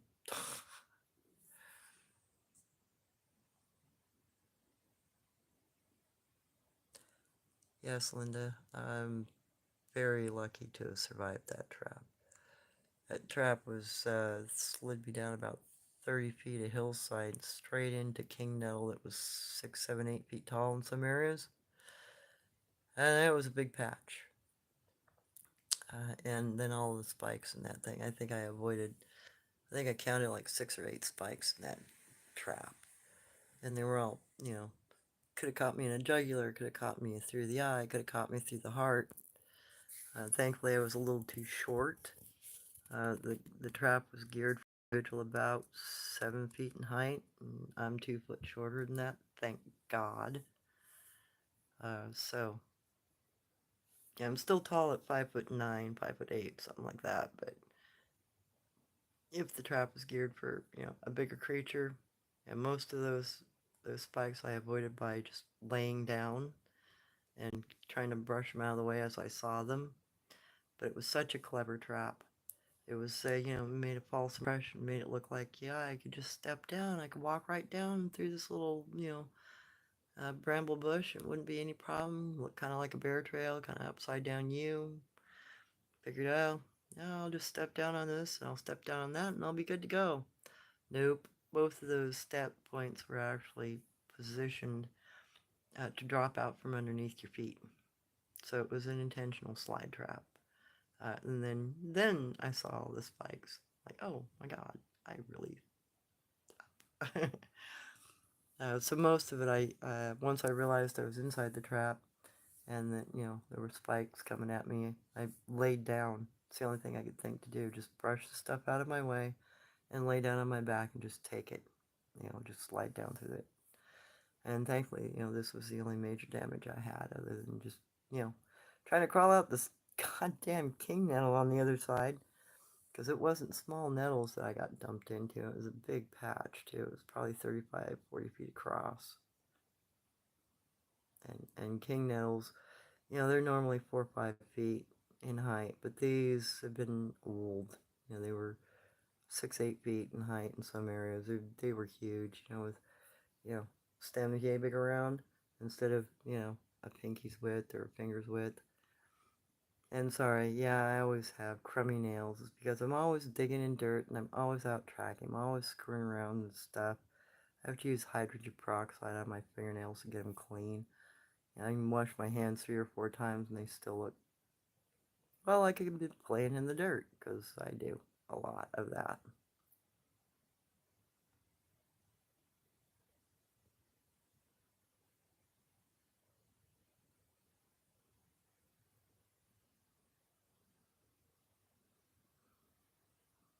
Yeah, I've actually been thinking about recruiting somebody to make hold a camera for me so I can show some of the movement patterns that I'm aware of, some of the different ways that they hold their bodies, and some of the different ways that they move up and down areas and across terrain, because it might help help people understand a little bit better where they're going to be and what they're going to do and how they're going to do it. If you got a visual reference, it's way easier than just trying to imagine it for yourself. If you've never seen it and you've only had it described to you, you know, there's a lot of uh, things that you could think about it, and it may not be accurate. So I gotta talk to somebody to see if they can hold my phone for me so I can make some movement patterns and show things off a little better that way.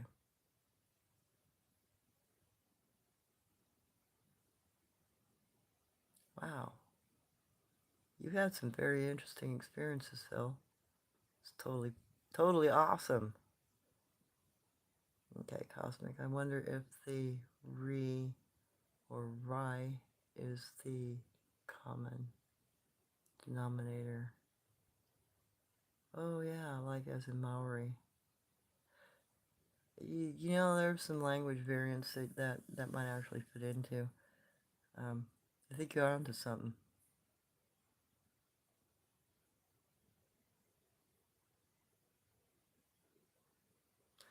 Cosmic. The one I saw had an insanely large conical head, looked very Neanderthalish, but it was gliding off the ground. No prints in the middle of the city. I think it was dumpster diving, the meat market.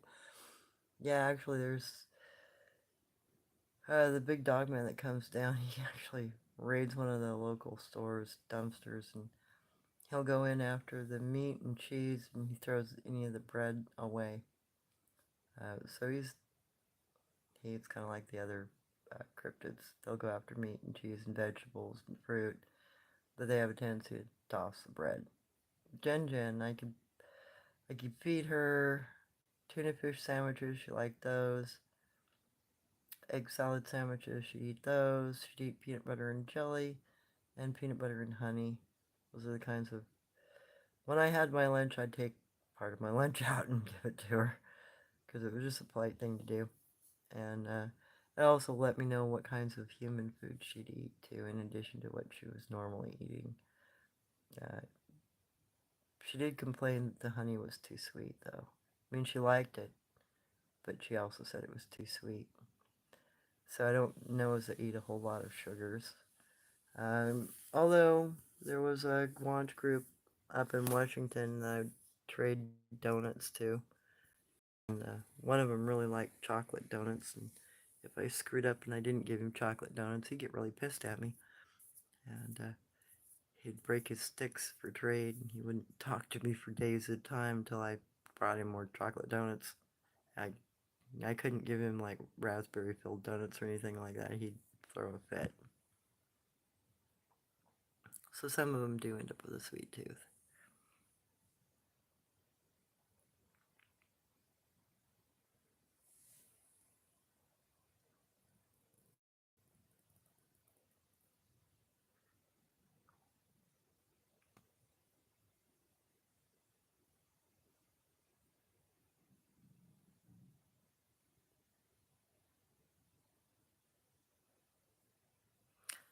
You know, what you're describing, Phil, is there are some of those kinds of cryptids here. I think in southwestern Oregon they've been sighted that have almost human, like giant humans, very Neanderthalish, what we consider Neanderthalish features, with bare chests. Uh, they've been sighted off and on since the turn of the century, but I don't have a name. I don't have a tribal name for that group. I don't know what they are, but they're huge. Everybody who sees them claims that they look like a great big Neanderthal, and they're very human-like in their features. You know, heavy brow ridge. Some of them have beards, some of them don't. All of them are bare-chested though, and they report them as tan-skinned. You know, like a suntan coloration. So they're not gray-skinned or lighter fair-toned skin like us. Mind you, there are some Native Americans that were lighter toned. Maya, some of the Maya were lighter toned. And Nootka are actually blonde-haired and blue-eyed and pale-skinned Indians. So yeah, you can look like a whitey and still be Native American. In fact, I know one guy who looks as white as I am, has got blue eyes and blonde hair, and he's completely 100% Native American.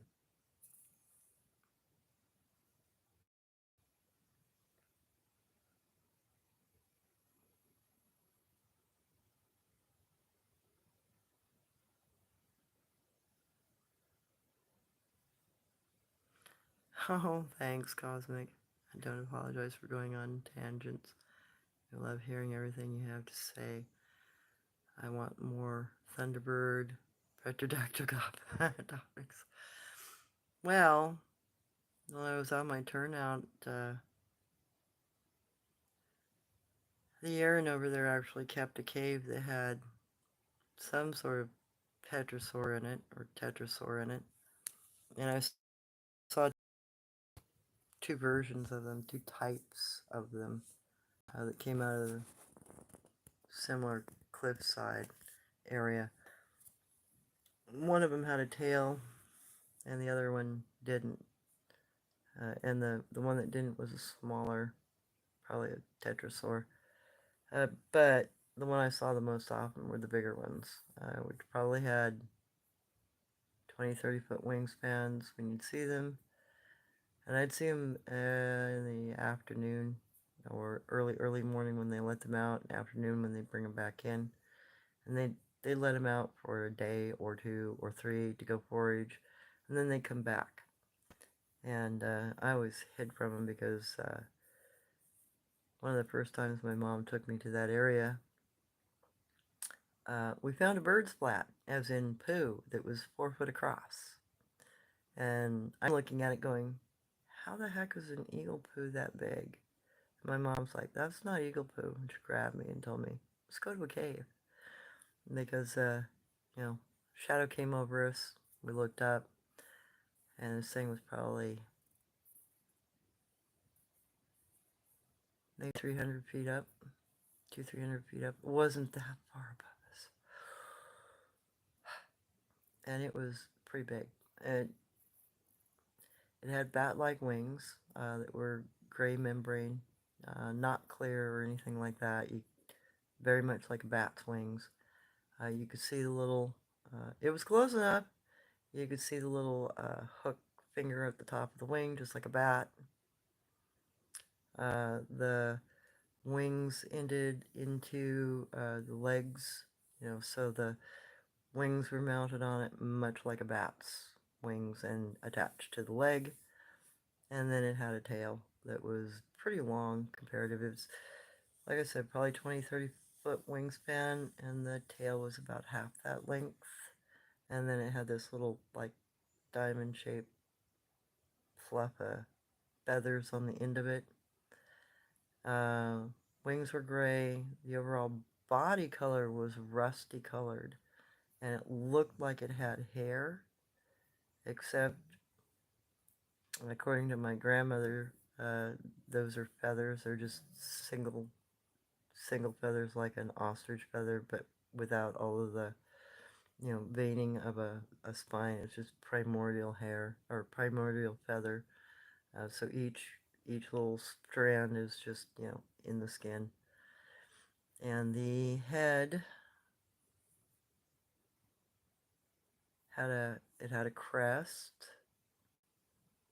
and it was two-toned in the face. The top of the crest was red, and then it had right under the eyes, across the top of what you'd call the bill or beak, and I'm pretty sure it had teeth that looked like it had teeth. It was close enough for me to see that. It was bright yellow, so it had this, like, under the eyes and across the top of its snout, it was yellow, and then it had this crest that was red.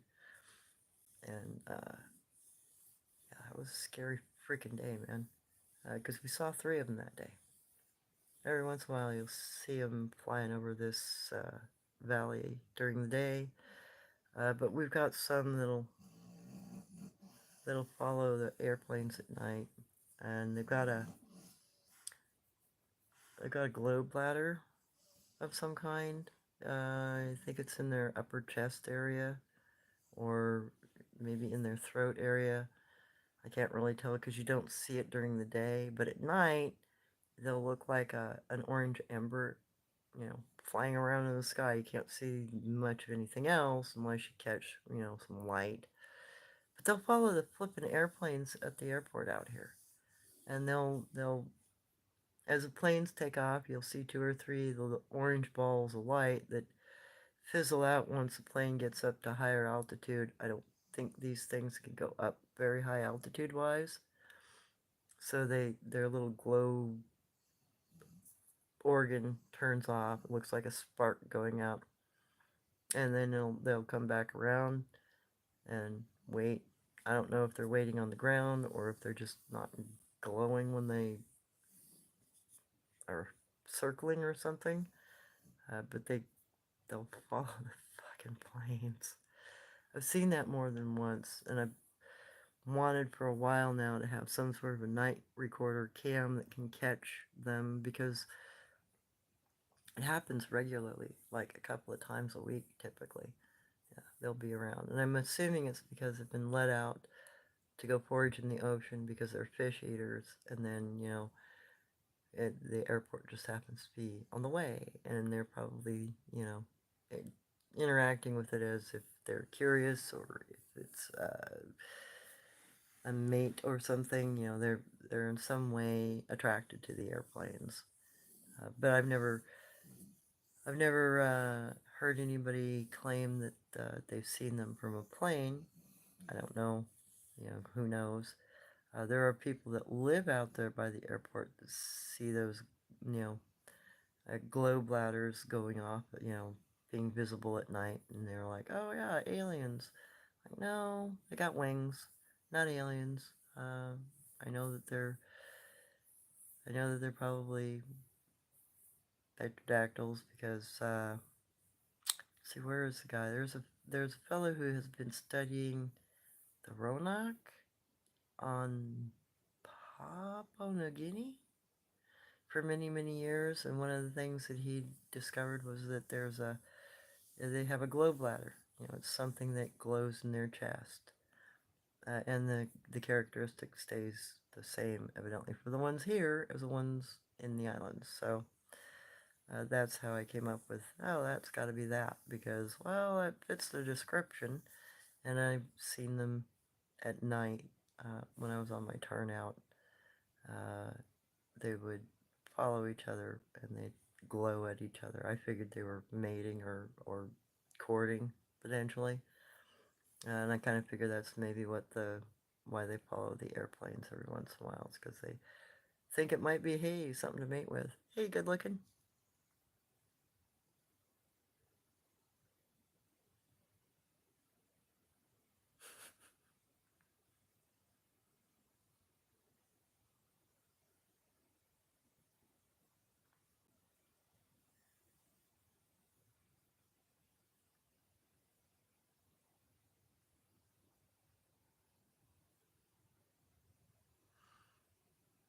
Yeah, there are a couple of locations where I know there are cryptids that are in caves, and I know that there are other kinds of cryptids in caves, and I've seen cryptids in caves, and I've had descriptions given to me from both my native grandmother and my who was a trapper, who described various types of cryptids in caves.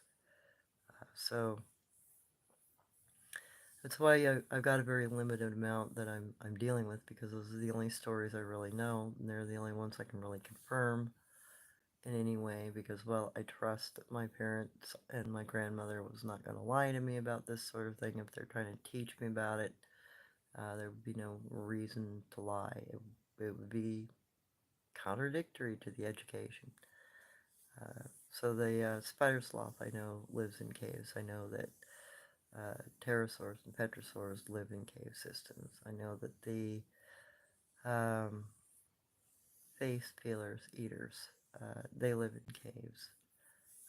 And, there's also some unusual historic documents and unusual historic pictures, like Do y'all know that Leonardo da Vinci spent 3.5 years in a cave with a family group of what he called troglodytes that all look like Bigfoot? Because he drew a bunch of pictures of them. Uh, ran across that information. My mom had done some research on that sort of thing when I was a kid, actually, about Leonardo da Vinci's encounter in Italy with cryptids. And she came up with some interesting conclusions about it. She oftentimes wondered if that's where he got some of his other information, like descriptions of flying machines, for instance, because his helicopter set design is very much like Vermana would have been described in more ancient times. And that was one of her things. She's like, well, yeah, that's awfully lot like a Vermana from ancient India. But it's designed by Leonardo, in the Middle Ages. Odd. That was one of her quandaries. What was he learning? Who did he interact with to learn this information, and how did he, get it to that point? He also invented some flying devices that, plane and a hang glider and stuff like that, that there was no way he should have known anything about that sort of thing. He had to, as my mom always claimed, he had to have heard some stories from somebody, which might have been true. Who knows what he may have learned living in the cave system for 3.5 years with a bunch of what he called troglodytes, cave dwellers.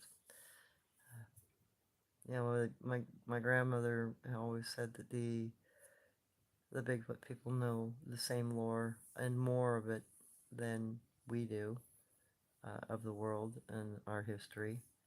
And I know that the stories that Uncle Ong and Jen Jen had, uh, you know, relayed to me, told us some very unusual things, very advanced stuff in the case of Uncle Ong's stories.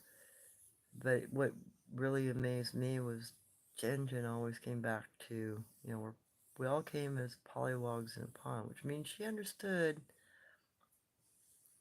prehistoric history, geologic history. I mean, she had to have been taught it by her parents or by whoever educated her within their family group. So scientifically, she understood that we evolved. You know, we started with polywog in a pond, and then we grew legs, and we learned to walk on land, and these were all kinds of things that she described. You know, it really made me wonder, because how could she know that? As looking at her as, some sort of a primate humanoid, how could she know that? That always kind of puzzled me. How could she know some of these things? And then, when I learned my grandmother's lore, some of her lore matched what Jen Jen was saying, you know. And my grandmother got to meet Jen Jen. In fact, let me tell you the story of the night that my grandmother met Jen Jen. So Jen Jen was on our property before I turned 5. She'd been there for probably 4 months, maybe 5 months. And she'd been going up one of our trees, screaming for a mate and all that thing. And then my grandmother showed up for my birthday. She drove up with her little jelly bean of a camper, and parked it back behind our house underneath our apple trees. And she brought me a big full-size bed for my birthday present. And so, the family was trying to hide the bed from me, the new bed.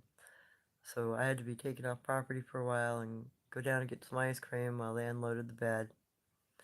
And then I spent the night in the camper so my parents could set my new bed up in my room, and I'd be none the wiser. I could go see it in the morning and enjoy it the following evening.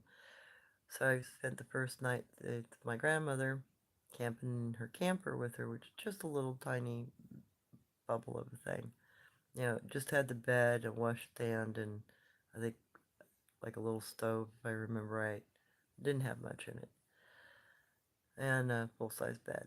So we're laying in bed, and my grandmother's telling me stories, and I was on the inside. My grandmother was next to the door, and the door was unlocked, and the front window on the door was one of those kind of bubble glass, you know, kind of sandblasted look, so it didn't have any clear way to see through it. You know, it was a privacy glass kind of thing, like you have in a bathroom. And while my grandmother was telling me stories, here comes Jen Jen. So initially, Jen Jen pushed the camper, just rocked it a little bit. And my grandmother goes, what's that? I saw, it's my friend. And then Jen Jen oofed, you know, at, at the camper. So my grandmother slapped the side of the camper and oofed back at her. It's the first time I realized that my grandmother knew how to communicate with them. So Jen Jen then tried the door handle. And my grandmother reached over and locked the door. And she goes, how long has the Bigfoot been on the property? I said, a few months. And she says, how long have you been interacting with her? I've been playing with her every day, Grandma. What are you talking about? She's okay to play with. She's, well, I know that. But have you told your parents? No, I haven't told them yet. She says, well, you need to tell them. Okay, Grandma. So for the rest of the evening, um, probably for the next 2 or 3 hours, my grandmother was telling, we were laying in bed, and she was telling me all the stories about her interacting with the Yaren that she grew up around, and the things that they did. And then the following day, we had to go in and tell my parents I was playing with the Bigfoot. And then my grandmother says, well, where's she at? I want to go talk to her. I want to meet her. So I had to take my grandmother, who was 70 years old at the time, out to my blackberry fort and crawl her back underneath the blackberries so we could all sit down with Jen Jen and talk. And they had a full conversation in Abenaki in front of me. And that's when my grandmother said, well, you're going to need to learn how to speak. Has she been teaching you? Has she started to teach you yet? I said, no, not yet. She said, oh, she needs to teach you, and you need to listen. So if she starts teaching you, you listen. It was shortly after that God, it was just the following week. Jen Jen went up one of the poplar trees and broke a branch to indicate she was going to be my teacher. I think part of what my grandmother and Jen Jen spoke about was the fact I hadn't been getting educated yet. So my language lessons began right after my grandmother went home. And that was a very interesting day. And I think the last time my grandmother came to visit us on the ranch, when I was 8, um, my mother and grandmother and I all had pictures taken with Jen Jen under the bushes, but I don't know where those pictures are. They ended up going missing when my father died. Somebody stole them. People came into the property because my mom and I were in California, and yeah, there was some peculiar stuff that happened around the time of his death. A bunch of stuff went missing. Some pictures went missing. Some personal property went missing. All that kind of thing. So I don't have some of that anymore. It'd have been nice to have a picture of Jen Jen, though. Would have been really nice.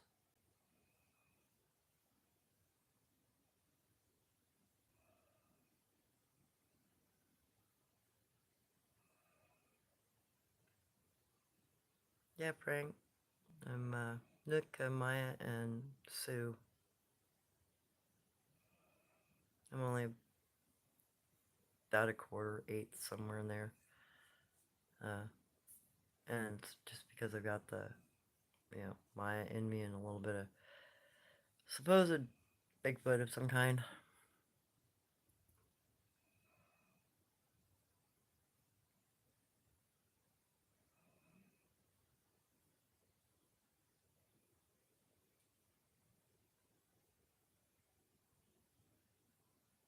Mount Shasta is a very odd area, Frank. I've been to Mount Shasta, and the mounds to the west of it. That's a very interesting place to be. It's got some very bizarre feeling to it. If you were to say that any area has a definite energy well, it's Mount Shasta. It's very different as far as places go.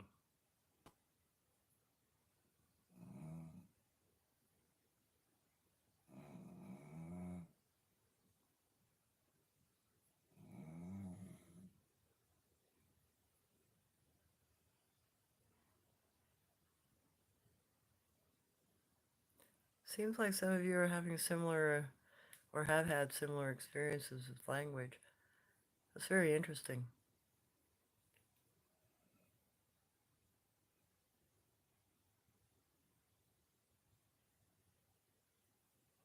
As well as Latin. I wondered if they had Latin in their language groups.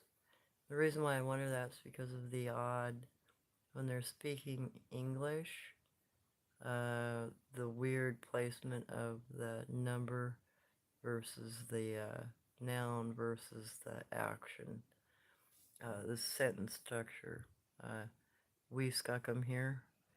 It's very Latin-like in its sentence structure. That's always made me kind of wonder. Don't know.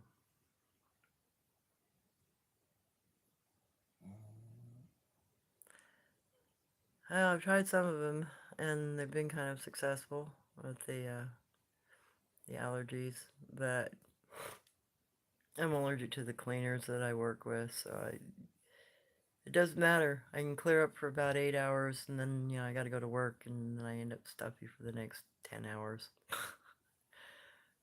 So remedy, it have to be different job, but I don't really want to do that yet. I kind of like my job, and at least it pays something, and you know, at least it's regular, and it's still full time. I hope, but times are what they are, and they're not the best for some companies.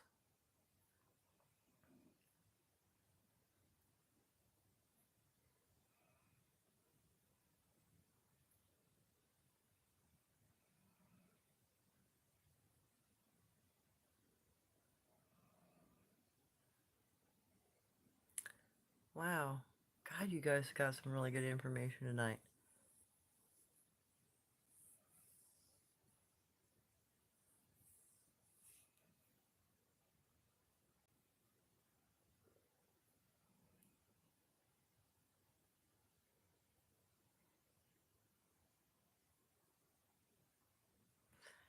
Okay, Phil, if you ever come to where I am, I would take you to Bear Man. Oh, wow, that would be really awesome. I got to see Badger Man up close a couple times, talk to him, but that's the only unusual, what I would consider an unusual cryptid that I've gotten to see up close. Him and Mole Man, but I haven't seen those guys up up close and personal for since my 20s, so 40 years ago. The last time I really got to see them, I can still find evidence of them around. It's just there's so many people in the area now, and the particular cross-through point where they come through is no longer accessible to the public. You're not allowed to go there anymore. Go figure. So where I used to hang out and meet up with them, I can't. Not even allowed to go into anymore. probably because somebody else figured out where they are and, shut it off. So it's completely public now. And it's shut off by the power company of the area. Because they've got a big relay in that area now.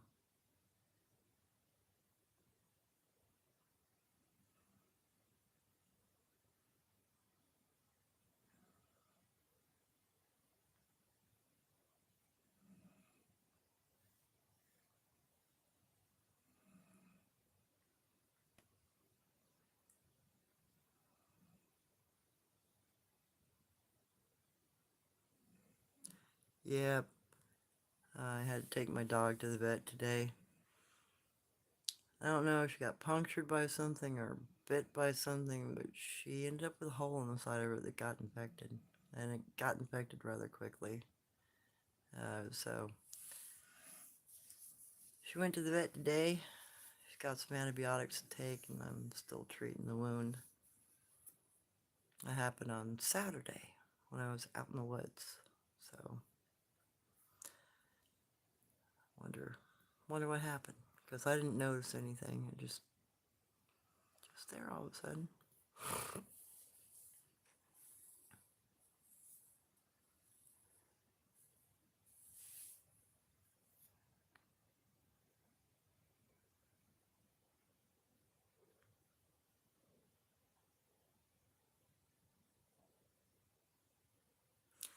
Yeah, I'm about there too, Iastolly.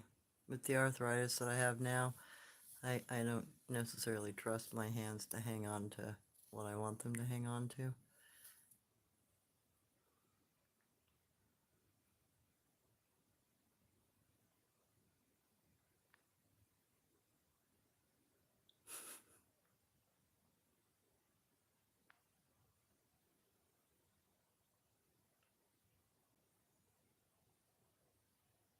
Oh, M. M. Seal. Who were the red-haired giants to Lovelock Cave? Native Americans called those the fish people. I actually got to handle a skull from one of those cryptids, from one of those giants. I was, I think 11, when that, 11, 12, somewhere in there. My grandmother still knew one of the tribal people whose grandfather, great-grandfather, had been one of the participants in killing the Lovelock Cave giants. And the family had been handing down the skull generationally. I got a picture of it on my, Facebook page, if I remember. I found a picture online of all places. And it was about 22 pounds. At least that's the weight I was told. And it fit, it filled my lap. It was flippin' huge. It had shark's teeth for normal teeth, the layers of teeth. Layers, because it actually had layers of teeth. They were like shark teeth.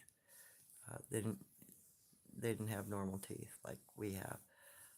There was still a little bit of tissue on the back side of the skull, and still had some of the hair, mummified tissue still attached to the skull. The brain was still in the case. There weren't any eyes left; those were dried up and gone. But it had a longer shape to the back of its head, like the Egyptian skulls that have the longer shape back.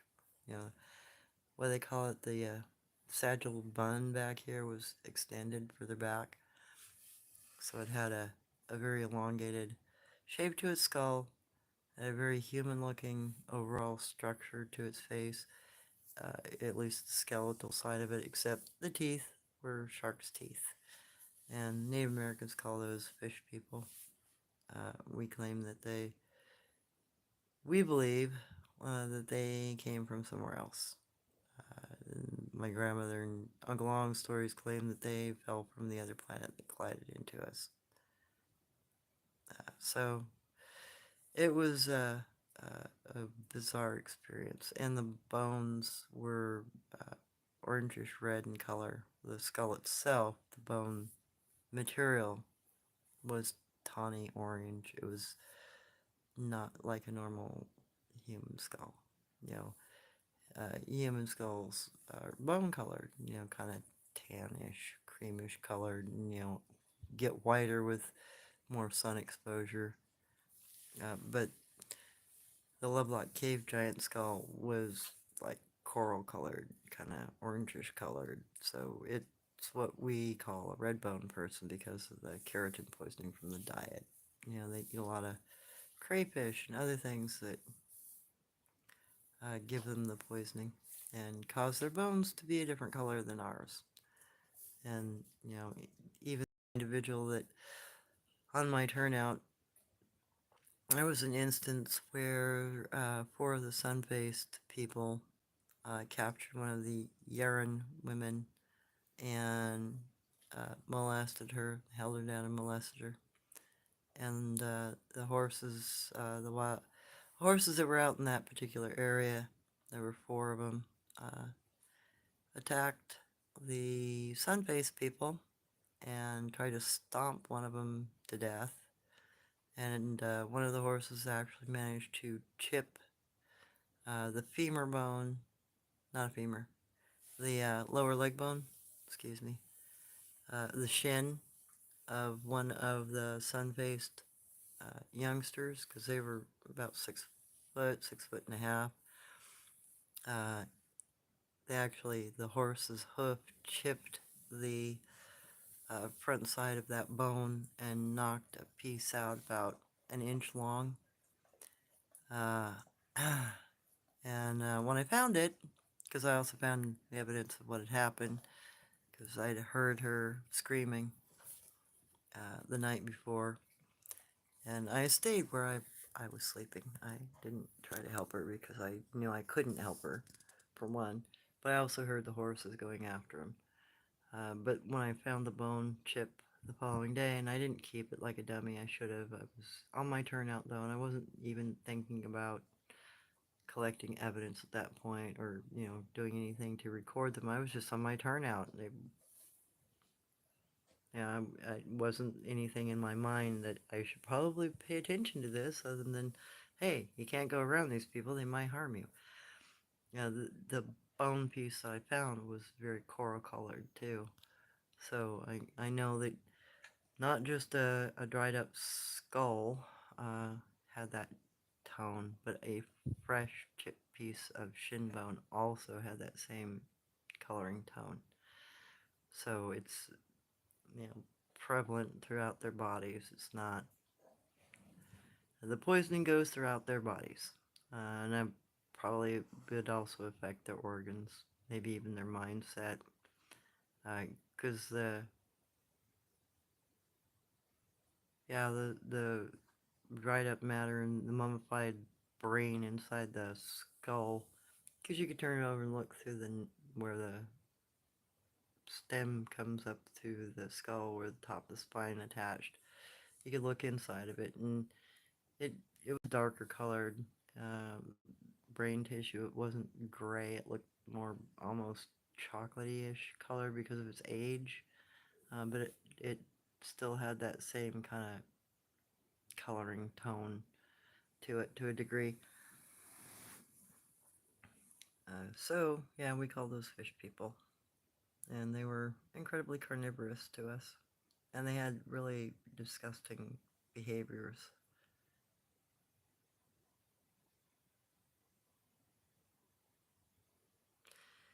Well, Phil, do you think that these Pterodon tetradactyls eat people?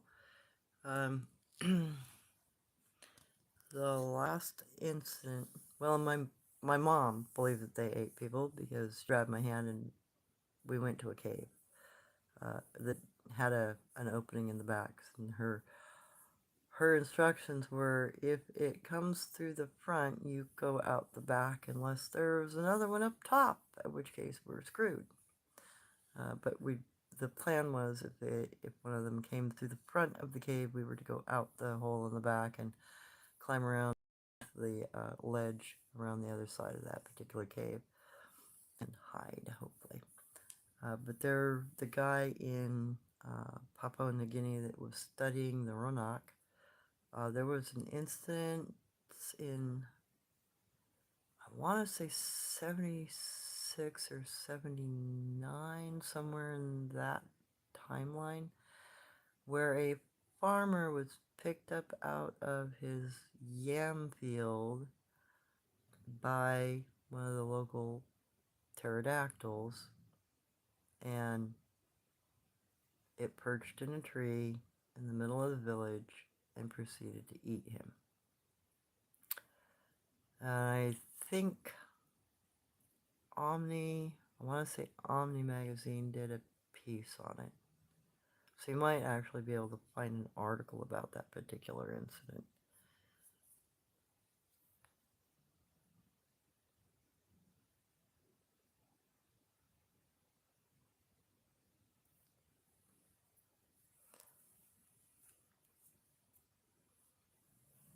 Well, the only individual I've ever seen, Stephanie, have you ever experienced seeing the forest people cloak or banish or mind telepathy? If so, what have you asked them? The only person I've ever seen kind of look like she was disappearing was Jen when she'd meditate in the afternoons. And she'd look like you could kind of see through her, like she was cellophane or a piece of glass, but kind of outlined at the same time. And what I asked her was how she was doing that. And she described that she was meditating to match her energy to the sun.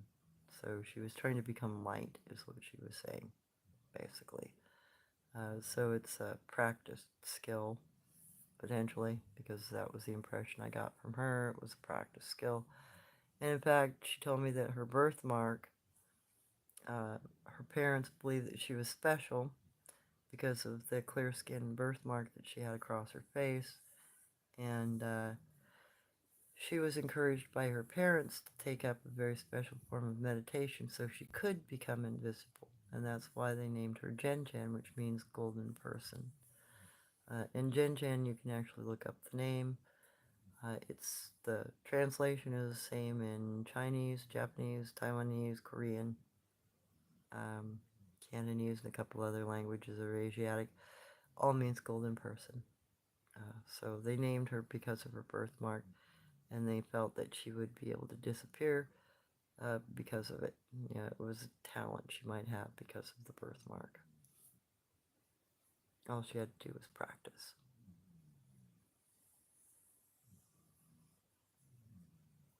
Ice Dolly. There's a lot of Mothman sightings near the Chicago airport, too, for some reason. Interesting. I didn't know that. That would make sense, though. If other flying critters are attracted to airports, they might assume they're just another flying critter to be attracted to, or to follow, or to interact with. So it would make sense that you might have some unusual activity with flying creatures around airports. I know that during European tour in World War II, there was a lot of unusual cryptid behavior all around airplanes and airports during that time. In fact, some air takeoff points, they were so convinced that there were gremlins and other things that would ride with them on the planes that they would set saucers of milk out to keep them away from the planes at night, for instance.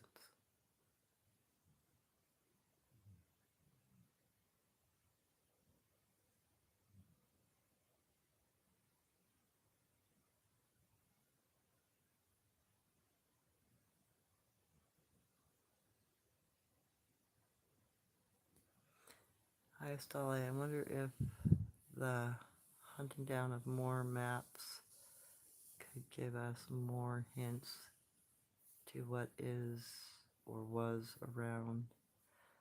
Yeah, there's the Perry Reese map.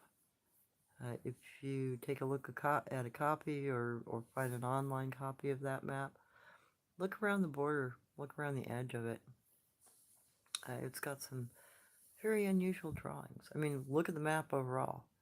But when you start looking at that copy, because it's Arabic copy, uh, you'll see all kinds of, you'll see dogmen, you'll see what look like dinosaurs, you'll see giants, you'll see all kinds of weird stuff depicted on that map, including, you know, a giant face in a massive lake. It looks like some sort of a fish or humanoid fish face of some kind. So, maps. Uh, Start taking a look at the older maps. Take a look at the old mariners' maps. Uh, that was something my dad had a fascination with, was old mariners' maps, because of all the peculiar things that were depicted on them. You know, krakens and other seaborne creatures. But when you start looking into those maps, you also, along the borderline areas and on the landmass areas, sometimes there will be some very peculiar cryptids also noted and drawn in. But the Piri Reis map actually has a lot of cryptids that are more familiar to us modernly than any other map I've noticed or found so far. And it's, you know, we used to have a copy of it here, or had the copy of it before it was put in a museum here at the university. You could go look at it once a year, but now it's I think been loaned off again. Uh, so I've actually got to see that map um, in person when I was there in college, and it was pretty interesting. And they also have a copy of the Green Ocean map. It also has some peculiar life forms represented on it. But the interesting thing about the older maps is they also had a tendency to either include leaders of the time in depiction or specific well-known historic buildings of the time. So if you can identify the leader or you can identify the building, it gives you a placement as to location, even though the some of the land masses are not what we see them as today. But some of those older maps do have reliable placement. You know, if you can find the placement, it's sort of like murals. You know, some of the older murals from ancient Rome and Greece actually very clearly depicts very particular areas in the world, and you can place where they are by the buildings that are depicted in the mural. Because they were well-known kind of touristy sites then, they're still kind of well-known touristy sites today, if they still exist. Some of the older maps, so you have to realize some of those buildings or locations are no more. They've eroded away at this point.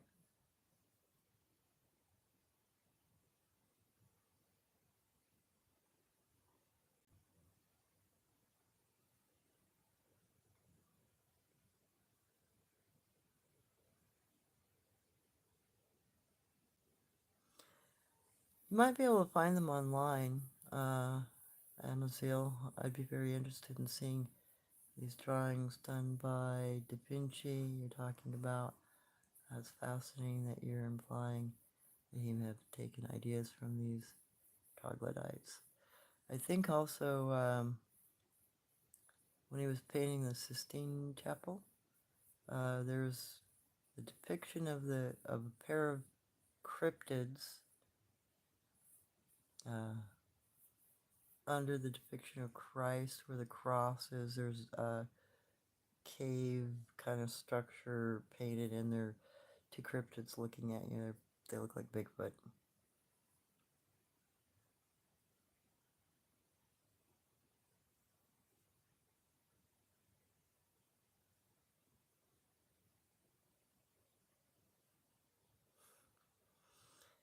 Well, there's also, I can't remember who painted it, but there's also somewhere a depiction of a pair of Bigfoot holding hands as if they're Adam and Eve, and the depiction is them in the Garden of Eden. I can't remember where that particular picture is painted, though, or who flippin' painted it. I might be able to pull it out of my bean if I think about it long enough.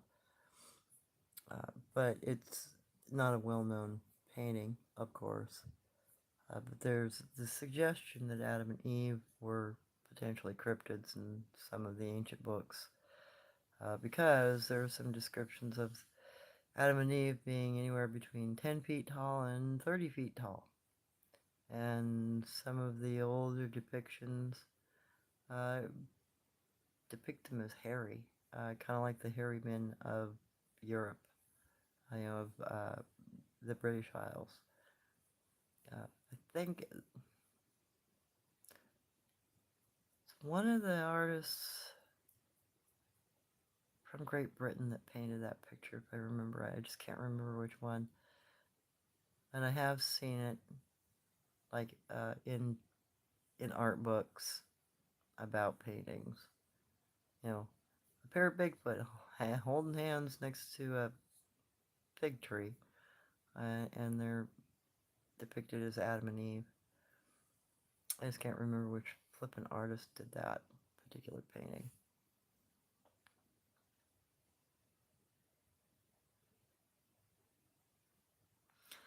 So, I've got a couple of more things to upload tonight. I got a pair of dog prints that don't quite match anything that are up in that pathway system, and there's a kind of a teepee structure that's very suggestive that I'm gonna post. And a lot of this stuff is right on the trail or right off the trail, so don't be alarmed that this is in a hiking trail system.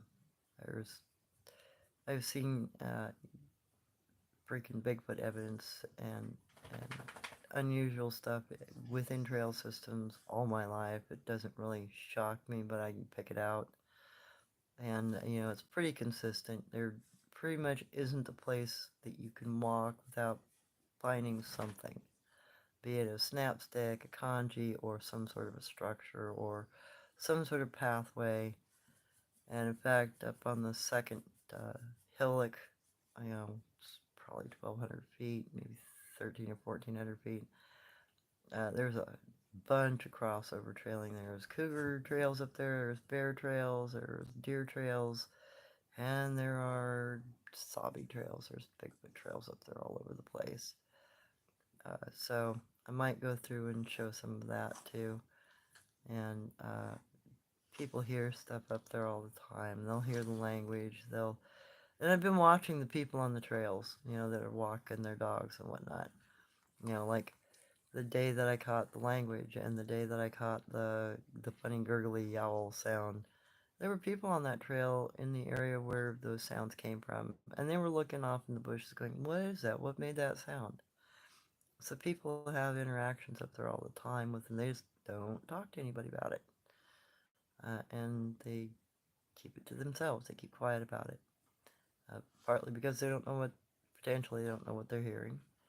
And two, if they did, they probably wouldn't say anything to anybody anyway, because they wouldn't want to be made fun of.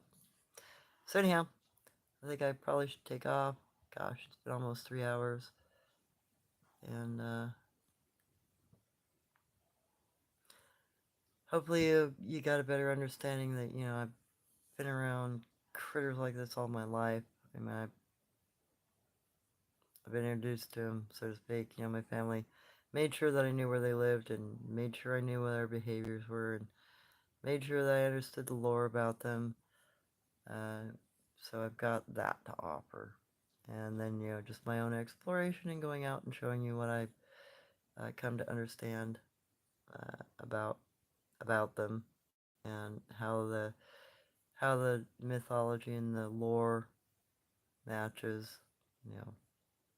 matches behavior, matches the look of them, matches the areas that you're able to find them in. And then there's certain times of day that are easier to find them and interact with them. Uh, they they've got some timelines that they follow within their own daily routine that will place them in particular areas within their own like foraging area, and it gives you a higher chance of interactions. And then there's some weather conditions that also lend towards interactions, like fog. Believe it or not, fog or a slightly drizzly day that's warm, you'll get a lot of interactions. A nice sunny day, afternoon, you'll get interactions, especially if you're up in higher elevations and it's a warm spot or a cooling area, depending on the time of year. So there are some behaviors that you can pin down if you figure out what kind of movement pattern they have and what time of day they like to be in a particular area. There's a better chance of getting some interactions. And I'm still working on pinning this area down. But it seems like that group is very active up there, and they don't mind talking around people, and they don't mind messing with people. So hopefully that will give me a chance to catch more language and more unusual sounds. Hopefully. So we'll see about that. So anyway, now you understand that I've been, gosh, around these things all my life. And to me, I know they're there because not just been told, they've been shown. And I kind of wish there would have been some way of, recording all of that information growing up. Because I had some very unique experiences in the company of my family. And had some very interesting explanations given to me, and first-hand explanations. That's always the good one. Come over here, I want to see you, I want you to see this. This is what this is, this is what that looks like, and this is what this does. And that's Native Americans, we still get, we get the lore, and we get the hair evidence, or tooth evidence, or tool evidence. We'll be shown stuff, especially on tribal lands. We still carry forward some of those things, like Lovelock cave skulls being handed down. Items like that are considered precious, and they're handed down, kind of like my conch shell. That's eventually 30,000 years old, and I still need to pull out my saber-toothed tiger break tooth and tell you the story of Watache. Watache, the meaning of the word Watache, or name Watache, means one who laughs at the creator, or challenges the creator, because Watache was a chosen medicine person, and he'd been presented that concept in a dream by the creator, and then he decided to go out and challenge that concept. Because at one point in time, we were hunted pretty regularly by saber-toothed tigers. We were their main diet, actually, us humans, according to my grandmother's lore. Phil, is that fish people mermaids? I don't know. I don't think the Lovelock cave giants were mermaids, but there are some stories of some mermaids having shark-like teeth. So there is a possible connection just through the tooth structure. I don't know enough about those kinds of cryptids yet. And I don't know if I want to know, because most of the stories I've heard about mermaids of any kind, they kind of like to eat us. They're not cool. They're not fun to be around. They're kind of like the Lovelock cave giants. They were carnivorous to us. Although there are some supposedly that are friendly, it's just, I don't know if I'd want to meet them.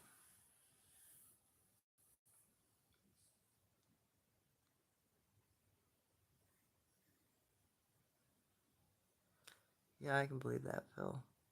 My dad saw a mermaid, not a pretty one. He said maybe fish people person. Yeah, I can believe that. My grandmother's stories suggested that of mermaids too. And, I have talked to other natives that, lore keepers, medicine people, etc. They've gone, no, no, no, those are all fish people. They all have shark's teeth. They're all nasty to us, and they're not good.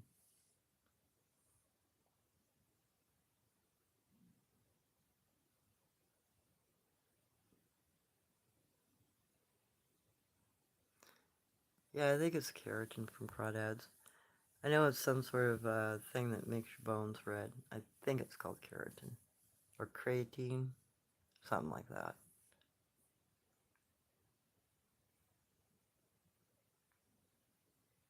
Yeah, right? Exactly. Phil equals why you don't want to eat bugs. No kidding. Alright, guys. I need to head to bed. I've got another day of work tomorrow. Okay, Cosmic, there's definitely a Latin connection. And Latina knows an obscure connection with Squatch amongst certain Latinos. Seems like these flashes of Squatch DNA in all races. Yeah, my grandmother claimed that the Sioux tribes originally came from a cross between, or the Sioux people originally came from a cross between a dogman father and an Oma Bigfoot woman, and that the Sioux people were from that crossbreeding. And there are other stories around the world too, local traditional lores uh, that have similar stories about, you know, odd things that ended up creating us by accident. We're the offspring that is hairless. That's our biggest difference. We're hairless and we're smaller. So who knows about how many of those stories might actually be correct, or at least potentially true in some way. Because the cryptids themselves, when they describe how they came about, it's always from an unalike pairing that produces an unalike offspring. So that's very puzzling to me. It means there's some consistency in their lore about some kind of progeneration of people from unlike species. That's why I always kind of think of them as like the platypus of critters, because some of their some of the stuff that they themselves talk about is very suggestive that that they came from other things like them, but not like them. And some native lores and cultural lores around the world say the same thing. So, and then there's that whole, the unusual descriptions of Adam and Eve, for instance, that too big or too hairy. So maybe there's more to this world than we realize, and that doesn't bother me. I'd like to know the answer, but I don't mind waiting to get there. And hopefully, Miss Ketchum's DNA research will be able to help us figure some of that out. And then just people being able to talk freely about what they've encountered in their lives. That might bring more information forward too, because currently there is no place where people sit down and talk about what they've seen as a group. Hey, I saw this. Yeah, we don't have any place to do that, and no round table to talk about them. There's no way we can describe or explain. Hey, I've seen a bear person. That would make it a little easier maybe some of these things are more common than we realize, and that there may be more consistent characteristics than we realize. If we are able to sit and talk with each other in some way or describe them to each other in some way, that it gives us a body of information that we don't currently have. Because right now, what we got is, people are able to share their stories, which is great, but most of those encounter stories are, you know, frightful events. They're not where people are able to interact with them, or they've been around family groups, or they've befriended one of any kind of species. It's the stories about people being able to interact with them and people who have befriended with them or have played with them as children.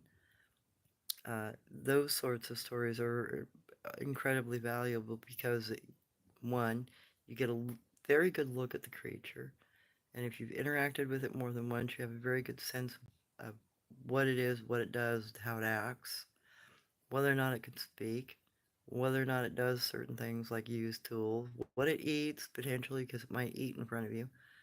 So being able to uh, share more personal stories that are not just Fright Night kind of stories might give us a good body of reference. As far as, hey, we've seen this critter in this area, and we've seen the same critter over here in this area.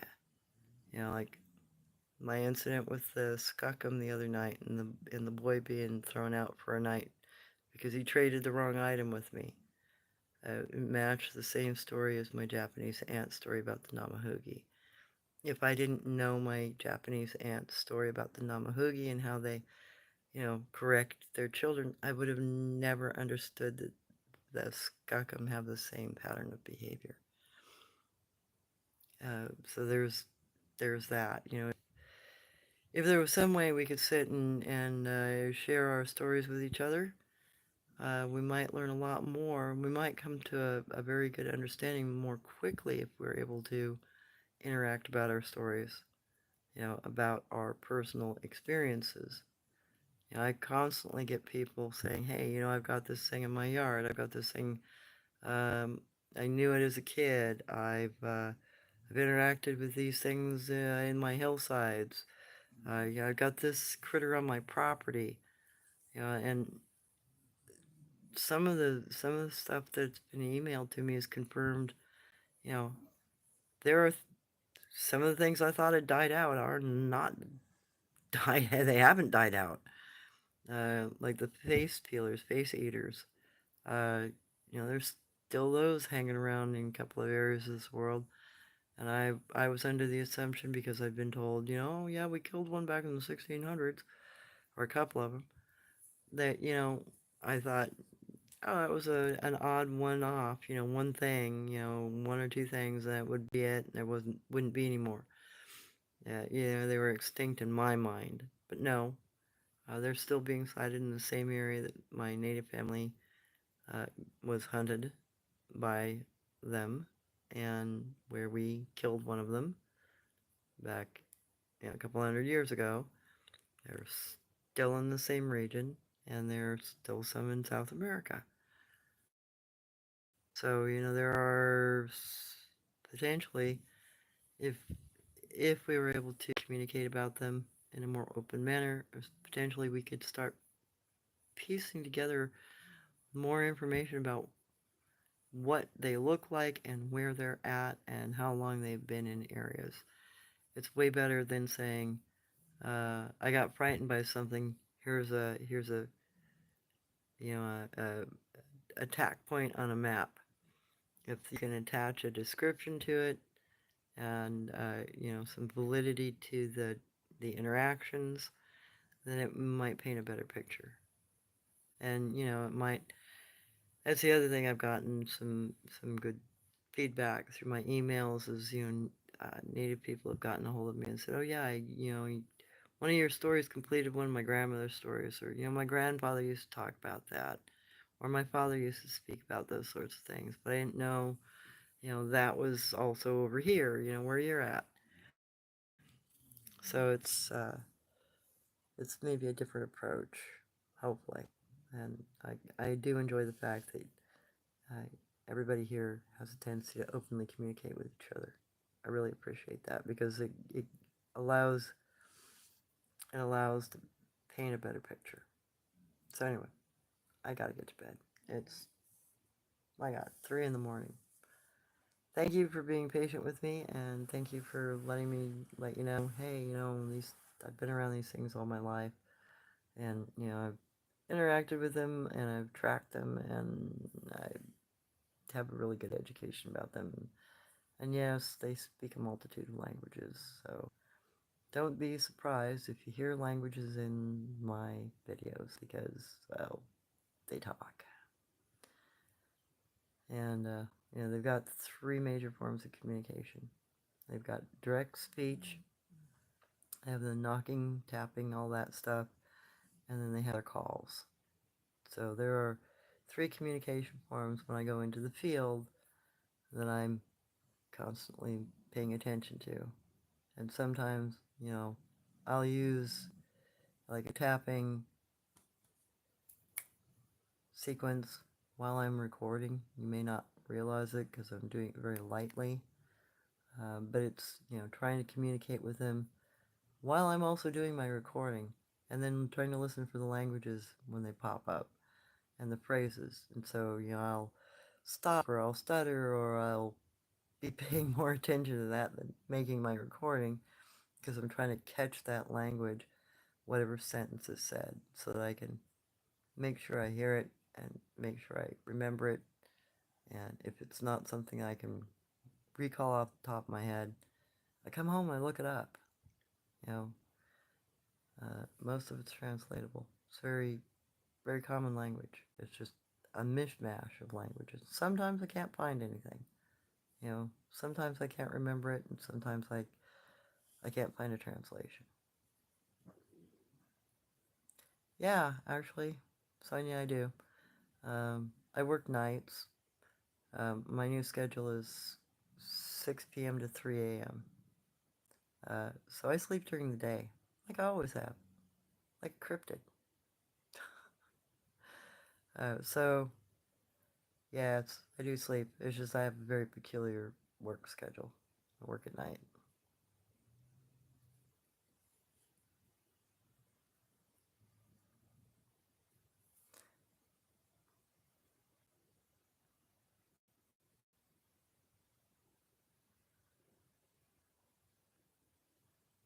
So I have to keep some experiences to myself. People don't want to accept what I see or hear now.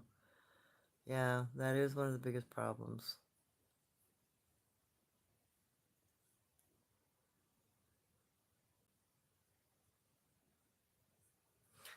Well, anyhow, have a good night. I'm glad you guys enjoy my content. And yeah, I'm going to have to include more of the pathways up there because there are a couple of structures I want to show off. Uh, there's more than one area where I've seen this particular little U-shape upside down structure like I just posted with the youngsters. They also have a tendency to bend those structures over pathways, especially where people and Sabe go, in the same areas. They'll bend a tree over the top of a trail a lot of the time. I think I know of 3 or 4 of them within like 5 miles of my house. So it's a pretty common thing.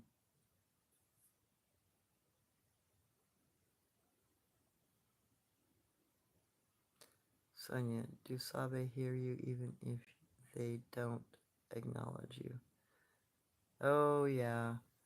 Uh, that's one of the little games I have to play with them when I'm going into an area new.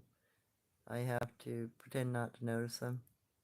I have to ignore the fact that they're there, even though I can hear them moving around or I can hear them tapping, etc. It's a way of getting them to continue to act normally. If you don't pay attention to them, they will continue to do their thing. So part of what I was taught to do is keep my head down, keep my visual off of them. Don't look at them until they get used to you, and then you can turn around and look at them. But you got to be in there quite a few times before they get comfortable enough to let you do that, and they won't try to hide from you.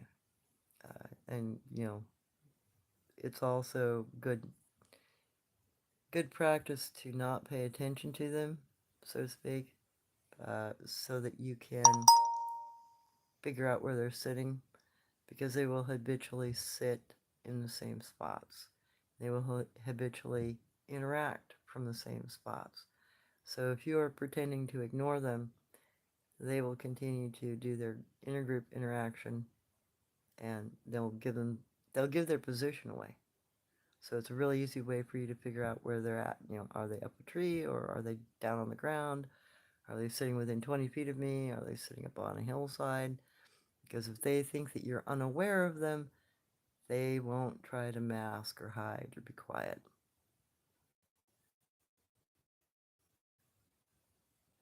Okay, Cosmic. You shapeshift or arch shaped? I've seen both. I've seen it come like an upside down U, but I've also seen it kind of like a top of a triangle. It seems like the younger ones get a more triangular shaped little, like they'll break it at this kind of an angle instead of this kind of an angle. I've seen a lot of the rounder shaped markers marking like territory positions and places where there are marriages, whereas when there are little uh, trail systems, trading systems, or where they're training the young ones, etc., it'll be more of a tent shape structure that's bent over.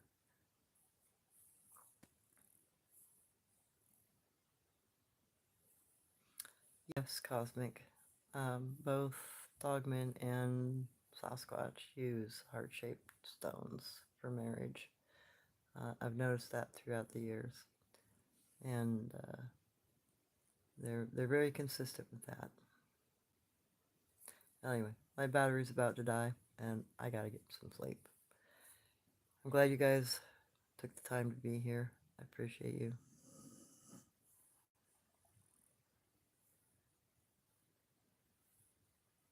Cosmic, have you ever heard of the N-tap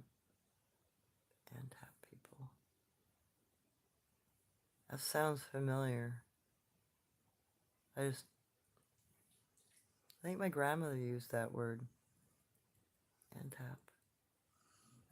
I can't remember off the top of my head what it's about, like what they look like. I think, interesting. Thank you for the word.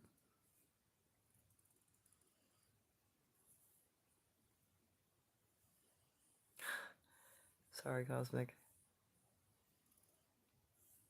Okay.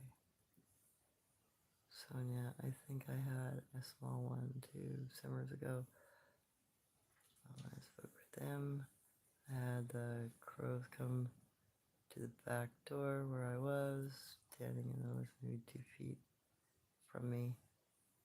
Stared at me. Wow. Well, anyway, thank you guys. I really appreciate you. And hopefully I can post those 2 other videos. If not right after this, I'll do it tomorrow. Probably going to be tomorrow. I'm pretty tired today. And I got to get some sleep because I've got another long day tomorrow. Go figure. Anyway, have a good one. Thank you for joining me tonight. I really appreciate you guys. And I'm happy that you are enjoying the content, and that you may be able to apply some of this information to yourselves and what's around you in this beautiful world of ours. So you have a great day. Enjoy your day, actually, and be safe getting to and from work, please. Want you back around, okay? Alrighty, y'all. I'm glad you're stick to it like me. Have a good one.